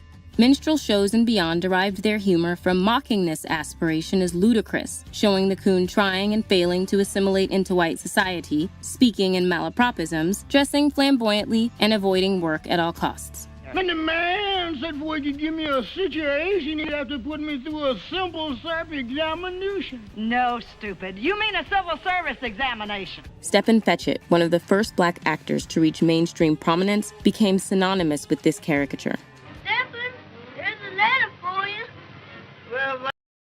Now, this right here, I want you to pay attention to this because, see, what's coming up is a big problem. And I'm going to read this joker his rights on this because this is something that we have to make sure that the young generations coming up, It must be a zero tolerance for it. I want y'all to listen to this brief history of it. And if you're a young person, you probably don't know who Stephen Fetchit is. But what's coming after this, that's what we're going to have to break down and focus on. Let's let it continue. I'm drinking something myself. His slow-talking mannerisms and exaggerated body movements othered his characters to an extent that made his performances almost grotesque. All right, you can't say I never told you now. Though this caricature has been largely condemned, its lasting legacy is evident in the volume of 20th century films and TV shows in which a black or black-coded character's slowness is played for laughs. Are you brainless? I speak. The ability to speak does not make you intelligent. Misa called Jaja Binks. Misa, your humble servant. It can be seen in classic Disney animations, from Dumbo, whose crows are coded as black. They dead, is they? No, dead people don't snow. Or do they? To The Jungle Book, whose King Louie, referencing Louis Armstrong, and his black-coded monkey followers are characterized as dirty, amoral, and uncivilized. Why, you flat-nosed, little-eyed, flaky creep. The disgraceful performance. Associating with those undesirable, scatterbrained apes? When Louis sings about wanting to be like a man, I want to be a man cub, and stroll right into town and be just like the other men. This can be read as expressing his desire to be white and therefore treated as human. An ape like me, Scooby-Dooby-Dooby, can learn to be human too. He wants to possess fire. Laid a secret on me of man's red fire. A long-standing symbol of what elevates humans above animals, ever since the ancient Greek myth of Prometheus stealing it from the gods to give to mankind. But the other Jungle Book characters view Louis's goal of being human, i.e. white, as depraved and unrealistic. Fire. So that's what that scoundrel's after. And when Louis and his monkeys realize they won't get what they want, they quickly descend into brutish violence and destroy their own home in the jungle's ancient ruins, which scholar Greg Metcalf reads as representing the slums in a scene that he sees as an allusion to the 1965 Watts riots. The Coon caricature resulted in widespread stereotyping of black people as lazy, unintelligent tricksters, even influencing American social policy. From now on, our nation's answer to this great social challenge will no longer be a never-ending cycle of welfare. It will be the dig power and work. 1980s and 90s, these negative characters. Now let me pause it right here because see, when old Bill Clinton said what he said right there, see, at that time, a lot of people should have been calling him out like, hey man, let's look at these hard numbers. Who the people that are on welfare the most? The welfare queens don't look like us. They don't have black skin, okay? That's the alabaster community. Fact of business, in modern times, we're not gonna forget about it, even though they ain't gonna do nothing to him. The main welfare queen happens to be a man, Brett Favre. Yeah, we're not going to let him off the hook. There's your welfare king right there, or queen if you want to call him, whichever you either want to do. Those are the people that are doing it the most. Owsley County, Kentucky, anybody? Oh, go look the history of that up. Who 90%, kind of 90% of them on welfare, man. Boy, who don't want to work now? Boy, you got all the advantages in the world being a part of the dominant society, and you still can't make it in a system designed to help you fail up? But remember what I said about that projection, though, family. They're always trying to project their degeneracy and lack of work ethic on us, the people that built this actual nation. There was no America until we built it. There was no America to come to until we built it. Right now, if you really want to be honest, the entire economy rests on our backs. See, this is the part where we start to look at each other and our spending habits on a lot of things. Now, I'm not saying not have nice things, but when you look at it, technically, I'll give you this short analogy before we let it continue. You think about a group of white folks playing Monopoly on a table made of black people bent over. Y'all probably seen that meme before. That's an accurate description of how our economy is. All we got to do is stand up and flip the damn board over. Start putting our resources into our own. See, let me tell you something. As a businessman, let me tell you how I do it. I sell to everybody, but I buy black as often as I can. Now, I get it. There's sometimes you can't, but every chance I get, I'm going to buy black, but I'll sell to everybody. Why? Because that's what them folks do to us. See, again, as I mentioned during the beginning of the broadcast, one of the main harms of desegregation was us abandoning our economy. Okay? That hurt us because, see, they were like, look, I know you hate the niggers, but hey, let's let them come on over here to our establishments because their money can be grafted into our economy. Hence the situation that we're in now. Just wanted to give y'all some food for thought on that. Let's let it continue. Caricatures evolved into the myth of the welfare queen, who would rather live off state money than work. Y'all stupid for going to work every day and paying taxes. I let the government pay for all my and I lives like a queen. A stereotype that can still be seen in modern entertainment. School ain't gonna help none. Take your ass down to the welfare. While the Coon caricature led to black men being portrayed as lazy and unintelligent, black women tended to be characterized as domineering, sassy, and downright angry. Why does everyone just assume I'm angry all the time? It's called being sassy, Mr. Shoe. The pervasive angry black woman stereotype is also known as the sapphire, after the domineering character in Amos and Andy, the 1950s radio show voiced by mostly white actors, which became a TV show with an all-black cast. It's about time you met some decent people instead of that horrible, uncouth group you associate with. This show depicted Sapphire as constantly scolding her lazy husband for being irresponsible and unemployed. The idea that black women are inherently sassy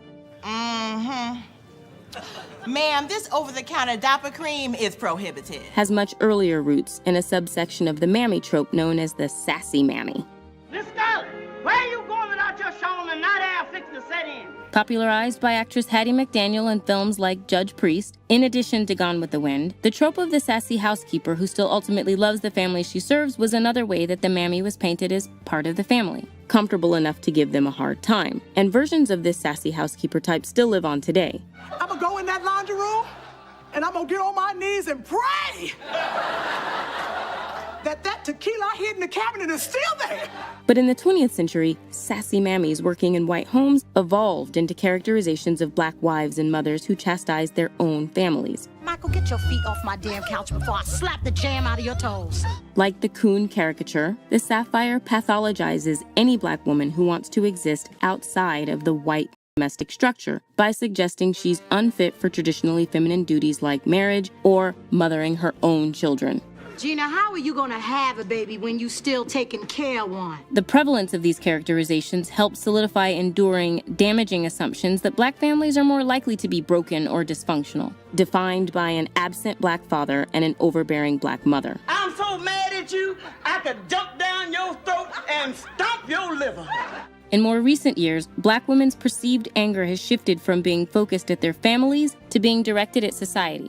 You owe me an apology. I have never cheated in my life. Today, the Sapphire remains a fixture in reality TV. With Omarosa, it's either her way or it's no way. And the angry black woman. And I want to pause this to take a second. That just reminded me of something. I meant to say this at the beginning of the broadcast. And it's something that I'm going to ask a favor of my audience here tonight. You know, I rarely ever ask y'all for a favor, but I need a favor from y'all. Our sister Angel Reese, okay, our foundational Black American sister champion, Angel Reese. It came to my attention that these white folks in the media and white supremacists are getting on our sister's case. Listen, man, after this broadcast, I'm going to go show her my support on X publicly. I want y'all to hashtag We Got Your Back, Angel, okay? Because that's what the hashtag I'm going to use. Y'all going to see other broadcasts because, see, that's something we need to let them know, our young ones know that, hey, them folks come at you, you got an entire community, entire lineage behind you. We need to have that sister's back and let her know, hey, man, you're not by yourself. We see you, sister, and we support you. And if they come at you, they're going to have to come at us, okay? We're going to be in front of you. We will protect those that are not cooning and buffooning in our community, that are actually doing something positive. But they always talking about pull ourselves up by our bootstraps, and then we do that the hard way like she did, not cheating in any type of way. Oh, now it's a problem with it. So that's the favor I want to ask y'all to do. If you follow the sister on X like I do, show your support and hashtag We Got Your Back, Angel, okay? Just say whatever you want to say. Just let her know you're not by yourself out here. That scene where Serena was going at that referee for accusing her of cheating, that just reminded me of that. So please do honor that favor if you will. Let's let it continue. Woman trope has been weaponized against any black woman who dares to speak out against systemic oppression and injustice perpetrated against her, even being leveled at accomplished professional women like Michelle Obama and Serena Williams. I was called an angry black woman. Finally, a third category of pervasive stereotypes paints black people as animalistic. Whereas the Mammy and the Tom caricatures were purposefully desexualized, certain caricatures portrayed black people as wild or animalistic by hypersexualizing them. I know I'm not good enough for you, but let me have your precious. Oh, I got that. And salute to Terrence Munger for the cash out. Thank you very much. But I'm gonna tell you right now. See, this one right here. Oh, that pissed me off. Oh, this pissed me off. Cause boy, look, I'm gonna tell you something. In her heyday, as you can see, with that beautiful crown of hair on her head, all natural. For me, Pam Grier was it. Oh my God, man, that was one of my first crushes as a kid. You know what I'm saying? And look, that she, in movies well before my time, but back in her younger years, but see, let me say something. I'm going record. I don't care who get offended at this. One of the things that you want to make sure that I get up and leave a movie or not come back to a series, put one of our sisters that's beautiful in a movie and she's slobbering down on Zaddy. Oh, nope, I don't want to see that. I don't want to see that. I'm not a fan of that at all. I'm just gonna be. I'm honest with that. I'm gonna admit that. I don't care who get mad. That is not something I want to see because I know exactly what they're trying to do with that. I know it's an insult towards us. Okay, so hey, y'all probably didn't know that about your brother. That's one quick way. Like, okay, you want me to not come back to a series or anything? Look, I treat that as the same thing like they try to do. That's why I don't watch that Power series, whichever one where they try to ambush you with the kaleidoscope community scenes. I'm like, okay, all right, you want to play like that? Cool. You got one time to offend my sensibilities for. I'm like, nope, I don't want nothing else to do with it. This woman right here, man, this dude who, and I get it. This was at the time where our folks had to take whatever roles they could get. But the point that I'm making, man, this dude isn't worthy enough to touch her toenails. Pam Grier, the epitome of sexy back then. You know what I'm saying? Bruh, that man, I just had to pause on that one and express my disdain on that. That's something right there, boy. I look, I don't want to see our women slobbing on them just like they don't want to see us slobbing on their women. That's one thing me and the white supremacists got in common. Nope, I'm not a fan of that. Oh my God, this one is like a dagger in the heart, family. But hey, let's let it continue. Precious white body just once. The Jezebel caricature portrays a black woman who is lascivious and insatiable by nature. I'm told that you are a dangerous man, Arturo. I like that. It excites me. During slavery, this caricature was commonly utilized to justify the common sexual abuse of black women by white men. Queen of the field she is. The Jezebel became popularized on screen in the 1970s during the rise of blaxploitation movies. You be nice to them boys, won't you, if we're nice to you? And to this day, black women face a double standard that judges them as being too sexual, even when they make the same clothing choices that are accepted for white women. For black men, hypersexualization. Now, let me pause it right here because the brother in the chat room, Kevin Jose or Jose Jr., I got to learn how to pronounce the brother's name. He brought up a good point here because it's something I was getting ready to touch on. See, it's one thing if they were forcing some of our women to be hypersexual, but now with the conditioning, they've got them wanting to willingly participate in that. The 60 Reds, the Sukihanas, and beyond that, I got to go here. On these social media platforms, Instagram, OnlyFans, all the rest of that crap. See, there used to be a time where it would be unheard of for our women to just get up there and show their whole asses, in some cases, every damn thing. That used to be unheard of. Now it's like, hey, anything goes. And see, they do that because one is twofold. One, they do that because, okay, they want to portray the what. See, look at them white folks. Look at them, they degenerates. Yeah, see, we were right. You don't want them around your kids in your communities. And then they want to project this. This is the important part, because I know a lot of people don't like it when I bring this up, but I got to tell the truth. The reason why they encourage that is because they don't want, pay attention, They don't want the next generation of young black men that's going to be their protectors to have any respect for them. Ladies, listen to me very carefully. Men do not protect what they don't respect. See, I get it. OnlyFans, all that, get the bag. But see, who's going to be your future protectors? It ain't going to be Zaddy that's encouraging you to do all of that. Okay? See, I like to look beyond their objectives, like right here in the present. Because see, what they put in front of you is, it's fun. Do whatever you want to do. Sexual liberation and all that other stuff. Listen, man, I'm a heterosexual black man. Nobody appreciates the female form more than me. But you know where that's supposed to be appreciated? In private. There is no man that's not your intimate partner that ain't got no business. They're seeing your whole naked ass and nothing else. Now, if that's between y'all and some punk ass go and put your shit out there publicly, okay, that's a bitch ass nigga right there, okay? And that's something I'll never do. I've never done that, never will do. All right, just want to get that clear. So that's a different story if you share something intimate with somebody that you involved with. But now, somebody just putting that out there, okay, man, that's whole shit right there. I wasn't raised that way. But see, today, regarding what I'm talking about here, they're programming the women to set themselves up to have no respect and in conjunction with that, to have no protectors along with the lack of respect. I want y'all to listen to the point they're finna make about the hypersexualization of black men, though, because see, I'm glad that she put that in this video. Let's let it continue. Took the shape of the aggressive, amoral buck or brute caricature, also known as the Mandingo. Be my victim. To this day, it is not unusual for black male characters to be described as more virile. Anything is possible when your man smells like Old Spice and not a lady. Naturally strong or athletic. Going back to Birth of a Nation and 1933's King Kong, which can be read as a racist allegory about a black man stealing a white woman before she's rescued by heroic white men. We'll give him more than chains.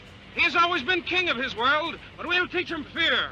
Movies of that part right there, the King Kong analogy, because a lot of y'all probably don't realize, especially younger people, that was an analogy for the big, brutish, sexually crazed black man coming after our white women. Let me tell you something, man. As far as brothers like myself, that is the last thing I want near me. And for several reasons. One, the first and foremost, never mind how they look, because I don't really find their women attractive like that. I'm just going to be honest. A lot of people think that you're capping when you say that. Listen, let me tell you something. Some of us actually mean that, okay? But beyond anything about their looks, I'm looking at the history. That particular woman right there, look what she's cost our community. I'm not going to take the chance, man. I'm not going to take the chance. Now, I don't tell other people what to do. I'm just speaking for me. No way in hell I'm going to set myself up to be in a Jonathan Majors situation. No, I'm not doing it. How many times does history and present day have to teach us that lesson? But some bucks of Beddington, they got to have Becky, boy. Go ahead. You going to be by yourself and see, this is what I tell anybody. You make that choice. Grown people going to do what they want to do. Don't expect me to put the cape on for you, though, because you're supposed to have sense enough to know better. I say the same thing to the sisters. You go and put yourself in situations with Zaddy by choice? Okay, cool. It's your right. You can do that. Don't expect me to come to the rescue because you should know better. The history is there. You willfully ignore that at this point. Think about it. My reasoning is this. Why should I expend my time, energy, and resources and possibly put my life on the line to defend somebody that don't have sense enough to value their own life? When you've got information that shows you what the outcome is going to be more than likely if you go dipping and dabbling over there in that damn community. But see, notice what that white dude just said. Fact of business, let's take that back. I want y'all to hear this because, see, this is very important. It's very important. I'm going to take this back a bit. I want y'all to listen to what the white dude said here and see, it shows you how white supremacists, okay, that community, they use movies to communicate their thoughts about the world to each other. See, us looking at a movie and them looking at a movie is two different thought processes going on there. Y'all better get that through y'all heads, man. I want y'all to listen to this. I'm going to take this back. I want y'all to listen to what the dude is about to say, the white guy, when he's talking about King Kong. To this day, it is not unusual for black male characters to be described as more virile. Anything is possible when your man smells like Old Spice and not a lady. Naturally strong or athletic. Going back to Birth of a Nation and 1933's King Kong, which can be read as a racist allegory about a black man stealing a white woman before she's rescued by heroic white men. We'll give him more than chains. He's always been king of his world, but we'll teach him fear. Movies. That line right there, he's always been king of this world, we'll teach him fear. Let me break that down for you. We are the progenitor race. What I mean by that, we are the oldest species of human on the planet. We are the source, okay? That's been proven by their own scientists. Always been king of this world is a reference to that, so we'll teach him fear. Now, the teach him fear part, why did he say that? Because if you know anything about the geographical demographics, then you know that them folks are a global minority, okay? They used to be 10% of the population. Now they've dwindled from down to, 7% and steady dwindling. See that them birth rates are dropping not just here in America, but all over the world. So the point that in Eastern Europe, they're trying to pay their people to have children. Oh, yes, you can verify what I'm saying. Look it up. So see this mindset of like, we got to teach them fear. See, fear is the mind killer. You think about how they've maintained the system of white supremacy in this country. It's because they put fear in a lot of our people's minds. But see, if you remove irrational fear, because logical fear is a protection, like, okay, you know not to put your hand in the fire. That's logical fear. Irrational or illogical fear, and I'm going to give you a modern day example. A lot of these broke-minded, degenerate, defeatist-minded Negroes, man, if we get reparations, them folk gonna be mad. They already mad. Name one thing that they gonna do that they hadn't already been doing. See, that's an illogical or irrational fear. To hell with them. See, and look, let me say something about that in particular. I don't give a damn how mad they get about it, because see, as a foundational Black American freedom man, you know what my mindset is supposed to be on them, air quotes, getting mad? Bring it, motherfucker. I'm prepared for whatever you throw my way. You try to harm me or my family, I'm ready for that. Come on with it. See, I'm already a stock of bloodline, so that whole, man, they're going to get mad if we get cut. Hey, you going to cut that check and give my family what we do. And you come bringing some noise this way if you want to. I tell you what, I don't start problems, but I always finish them. That's supposed to be the mindset of our people, okay? And when you got a community of men that think like that, the women gain their confidence from us, and they teach the children that this is how you handle that threat. So I just want to put that out there about that whole, man, they're going to be mad and scary Negroes. I can't be around people like that, okay? We don't get them reparations too. You mark my words on that. That's coming. But see, that whole fear mindset, if you can shackle a chain of fear around somebody's mind, you can hold their entire body in place. You think about a big old elephant, even a baby that tie a string around his leg and put him to a wooden fence. Now, he's strong enough to pull that damn post out the ground and haul ass, but in his mind, he thinks that string is holding him in place. That applies to a lot of the mindset of our people. So I just want to make sure I took time to break that down. So let it continue. Help propagate the dangerous lie that hypersexual Black men are a danger to white women. This myth has had devastating real-world consequences, as it was used to justify the practice of lynching. It's my story. You attacked me. And shoot down the 1922 anti-lynching bill in the U.S. Senate. The weaponizing of the animalistic brute and Jezebel caricatures against Black people, who are overrepresented as violent criminals and sex workers in the media. When I started working, me and my fellow actors, we were always drug dealers.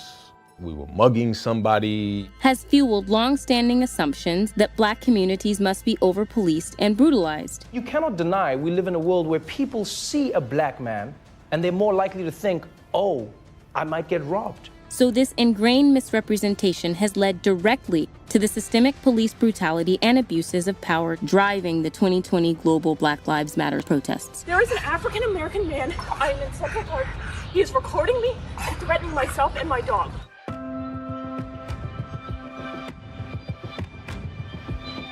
Hi, my name is Robert Taylor, and I'm a Black actor. Speaking of Hattie McDaniel's performance in Gone with the Wind, film historian Donald Bogle said, she's got a hostile edge, and there's something she's angry about. Of course, Gone with the Wind won't tell us that she's angry about having always to work for Ms. Scarlett. In the earliest mainstream films, the majority of Black characters were portrayed by white actors in blackface. But, as Bogle argues, once Black performers got in front of the camera, they could bring their lived experiences and imply three-dimensionality in their characters beyond what was in the script. I knew that, there were things they weren't telling me. I said, well, Where does Mammy live? Some performers, like McDaniel, have argued the negative effects of caricatures they've played were overshadowed by the positives, as their success opened doors for other black actors and creators to go on to more complex roles. I sincerely hope I shall always be a credit to my race. Fetchit is quoted. And I got to chime in and say, absolutely not. There was nothing positive about that. What did you take the role to open doors? You did, but see, look how you had to do it. See, it matters how you come through that door too, okay? So I'm not going to beat up on Hattie McDaniel, but I'm just letting it be known that no, that's another thing too. Let me take the time to touch on this. I want black men and black women to understand what I'm about to say. One of the things that you need to be careful of as a foundational black American freedman, man or woman in this country with our history, you need to be careful of accepting mental abuse and trying to spin it into a positive. Call what's negative, negative, and what's positive, positive. Do not blur the lines between the two. Because see, when you stand firm on that, let me tell you something. Let me tell you why white people don't like, the dominant society don't like when you do that. Because they don't accept and make anything negative into a positive. Think about it. You compare the dominant society and white society adjacent folks, they don't sit there and try to rationalize something that was negative about their people into a positive. They don't do that. See, I'm saying this to you because a lot of us don't really just stop and think about, damn, when's the last time that they take something negative and say it's positive? Unless the one exception would be them not wanting to claim the world record that they hold for global genocide and mass murder and thievery. Oh, you know, they're going to spin that into a positive and say, well, if we didn't do it, you wouldn't have this, that, and the third. So that would be the only exception. But when it comes to something that's seriously detrimental to the image of their people, notice we the only group where some of ours would try to spin that into a positive. Let it continue. Is saying it was Stepp who elevated the Negro to the dignity of a Hollywood star. He was the first black actor to earn $1 million. The first black actor to get an on-screen credit. Ultimately, though, this subversion. And there's an example of what I'm saying right there, because the brother Amir Il brought up a good point. I got to read this. What's the point of having all the money in the world when you sold your soul to the devil? See? Oh, we're not done yet, because we're going to continue touching on that point that a good brother Amir Il just made and that I brought up earlier. Having the money and having the notoriety with them folks, what's the point of having it if you can't look your family in the eye and be proud, your community in the eye and be proud? If your children can't look at you and say, Mom, Dad, I'm proud of what you did. That's something I'm going to talk about for years to come, to tell my kids and the grandkids and leave an upstanding legacy. So you think about the things that you do today to get the bag. If that tarnishes your legacy, if it's something that's not going to be proud to be talked about and down the line, should you really be doing it? That's a choice everybody's going to have to make. Let's let it continue. Was limited. McDaniel wasn't allowed to attend her movie's whites-only Atlanta premiere, had to sit at a segregated table at the Oscars, and was honored for a film that civil rights groups protested for romanticizing slavery. All I'm saying is that without Lincoln Perry paving the way, we might not have a Denzel. And all I'm See, this right here. See, this part I want to get to right here. Anthony Anderson trying to turn a damn negative into a positive. No, we would have had Denzel. You know why? Because talent is talent. And I'm going to tell you why we would have had a Denzel sooner if a lot of the people coming up at that time, once they got their bag right, we start going into business for ourselves, creating our own lane. Yeah. And now we definitely don't have an excuse, because now that we got a Tyler Perry and the rest of them that got their own studios, and even people that's on the independent grassroots. See, let me tell you something about me. That's why I'm always looking for independent things to support that our people own, operate, and control. And I got to give a shout out to my good brother Marcus Smith over there on the Mainstream Podcast. You can find his channel at Marcus on here. Good, solid, on-code black comedian. Brother ain't selling out, and he's doing things the right way. That brother's very talented. I see a lot of success coming his way, but it's going to have to be from our people. So that's why I support that brother every chance I get, and many others like him, okay? Whether it's not even in entertainment, I'm talking about from business to academics to whatever it is. I'm always looking for independent black folks to support, okay? I mean, because see, that's important. When we support our own, we not beholden to them damn people like that. I want you to listen to what the sister's finna tell him, though, because she got the right idea as far as this BS that he trying to spin into a damn positive. You don't ever accept that as a positive. That's abuse, man. And you condition yourself to always be in that negative, subservient position. Listen to what this sister about to tell him, because she got him straight.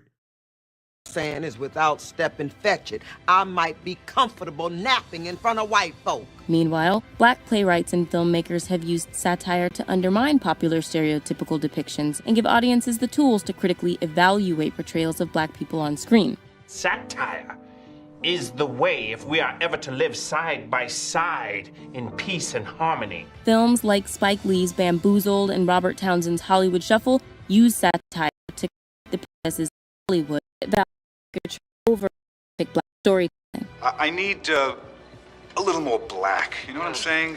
Like stick your ass out, bug the eyes.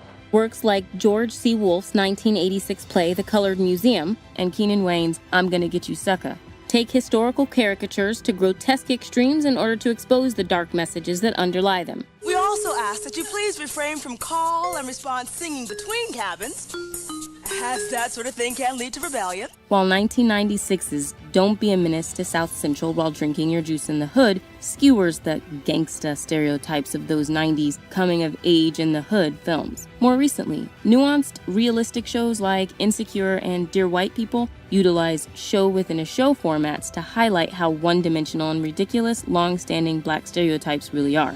I hate slavery! Yes, Mr. President. I pledge allegiance to your... In Jordan Peele's 2017 satirical horror movie Get Out, the white characters baselessly hypersexualize the black male protagonist. Where's Rose? Oh, you dirty dog. While the stereotypical black maid and groundskeeper are revealed to be literally controlled by white people, symbolically getting at how these one-dimensional characters are really white props. The Armitages are so good to us. Donald Glover's Atlanta explores how insidious many of these stereotypes remain through characters who were highly conscious of being perceived through the lens of caricatures like the Sapphire and the deadbeat father. Why are you always turning me into the angry black woman? Because you are. I'm the stereotype? Mm-hmm.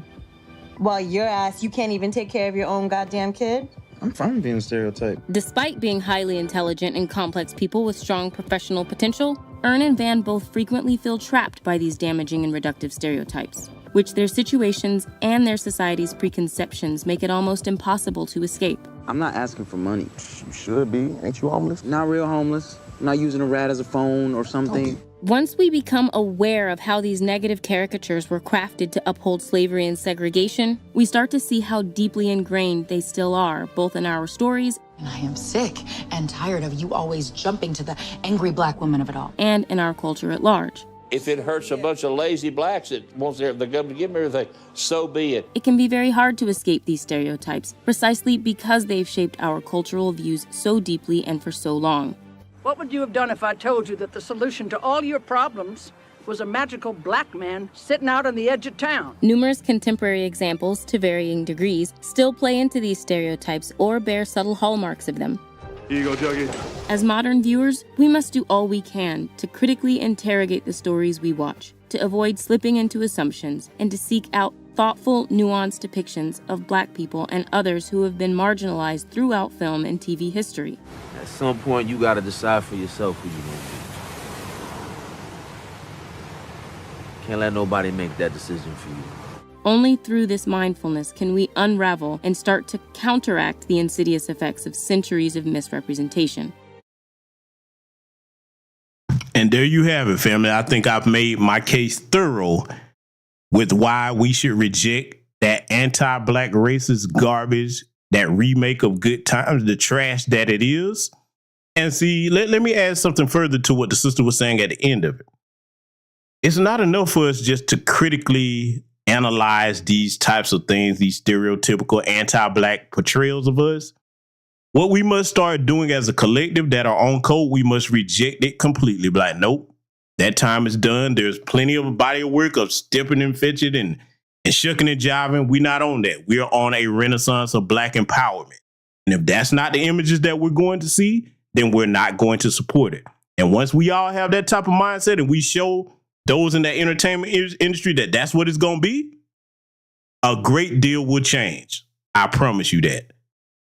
So I want to make sure I remind you all and ask that you do this favor for me, because I'm about to do it. Time I wrap this broadcast up. Show our sister Angel Reed some love and support. Hashtag we got your back, sister, or something in support of that sister, okay? Because, see, they're attacking our young black men and women that are actually trying to do upstanding things out here. And it's up to us to show them that they're not by themselves. The entire lineage will stand with you when they come for you, as long as you don't fold, and as long as you don't turn around and start shucking and jiving and apologizing. Because, see, that's what they want to do. They want to break that young sister's spirit. Her, Sha'Carri Richardson, regardless of whether you like her tattoos and how she look, those are our people from our lineage. They're representing our culture with excellence. And we got to let them know that we have their back, and they can count on us to stand up for them when them people come at them, okay? So salute to everybody that joined us over here tonight. Thank you very much to everybody that contributed to the broadcast, whether you did it live or whether you do it after the broadcast is over. Either would be appreciated over here. My custom is to put your names on the community tab under a post called B1 Salute to these contributors. I usually post something up under that, so you'll see where you get acknowledged after the broadcast as well. So, family, with that said, I hope y'all analyze this, study it, think critically on how our image is being portrayed, because we are the gatekeepers of it. We have the power and the say-so to say, no, we will not let this be a representation of our people. That's it. Enjoy the rest of your night. Take care of yourselves. Keep your head held up high as a proud foundational Black American freeman or an on-code Black immigrant brother and sister. Black first, salute, and I will see you all in future content. This is the 50th anniversary of hip-hop, and we still have a lot of discrepancies as far as the origins of hip-hop, a lot of claims, who did what, who was the first this, who was the this and that, and such and such. But at the end of the day, we need a definitive story, all right? And that story can only be told by the founders of this culture. Like everything was being driven and influenced by young, Black, American culture. Like the slang, the style of dress, the initial music that we chose. You look at all the boroughs, you got, Money Making Manhattan and Money Earning Mount Vernon and Crooklyn. The Bronx was the boogie down Bronx. We was partying up there. I am Coke LaRock, the first MC of hip hop. First cat to pick the mic up. I introduced rapping to the turntable because when I came with it, nobody in the world was doing it. I'm right after Rudy Ray Moore. They want to come in the mix, they want to say, we started. No, you didn't. No, you didn't. No, you didn't. What came to be known as hip hop was solely an African-American creation. What would you get out of some Jamaican toast? What is that? I've never heard of a rapper use a Jamaican toast or a Jamaican fleur as a rhyme. I never heard of it, and I don't know where that myth came from. My name is legendary King Trixie from the Bronx, BX from the West Side. I am the first break dancer. That narrative that hip hop has had 3 founding fathers, that's been rolling for the last almost 30 years, which isn't true. You don't have just 3 people who created hip hop. Hip hop was created by a number of different people. I am the grandfather, the godfather of the graffiti culture. I am the first element of hip hop. The roots of hip hop being Jamaican, absolutely false. My name is MC Sha-Rock. I am a founding member of the MC/rap culture. Cassette tapes was the internet of our time. It just traveled around by hand. I know for a fact that the B-boy stand started from the guards, the 5%ers that would be at the jams back in the days who were acting as security. If they get the real truth of how it all was created, then so many lies would not be able to be in existence.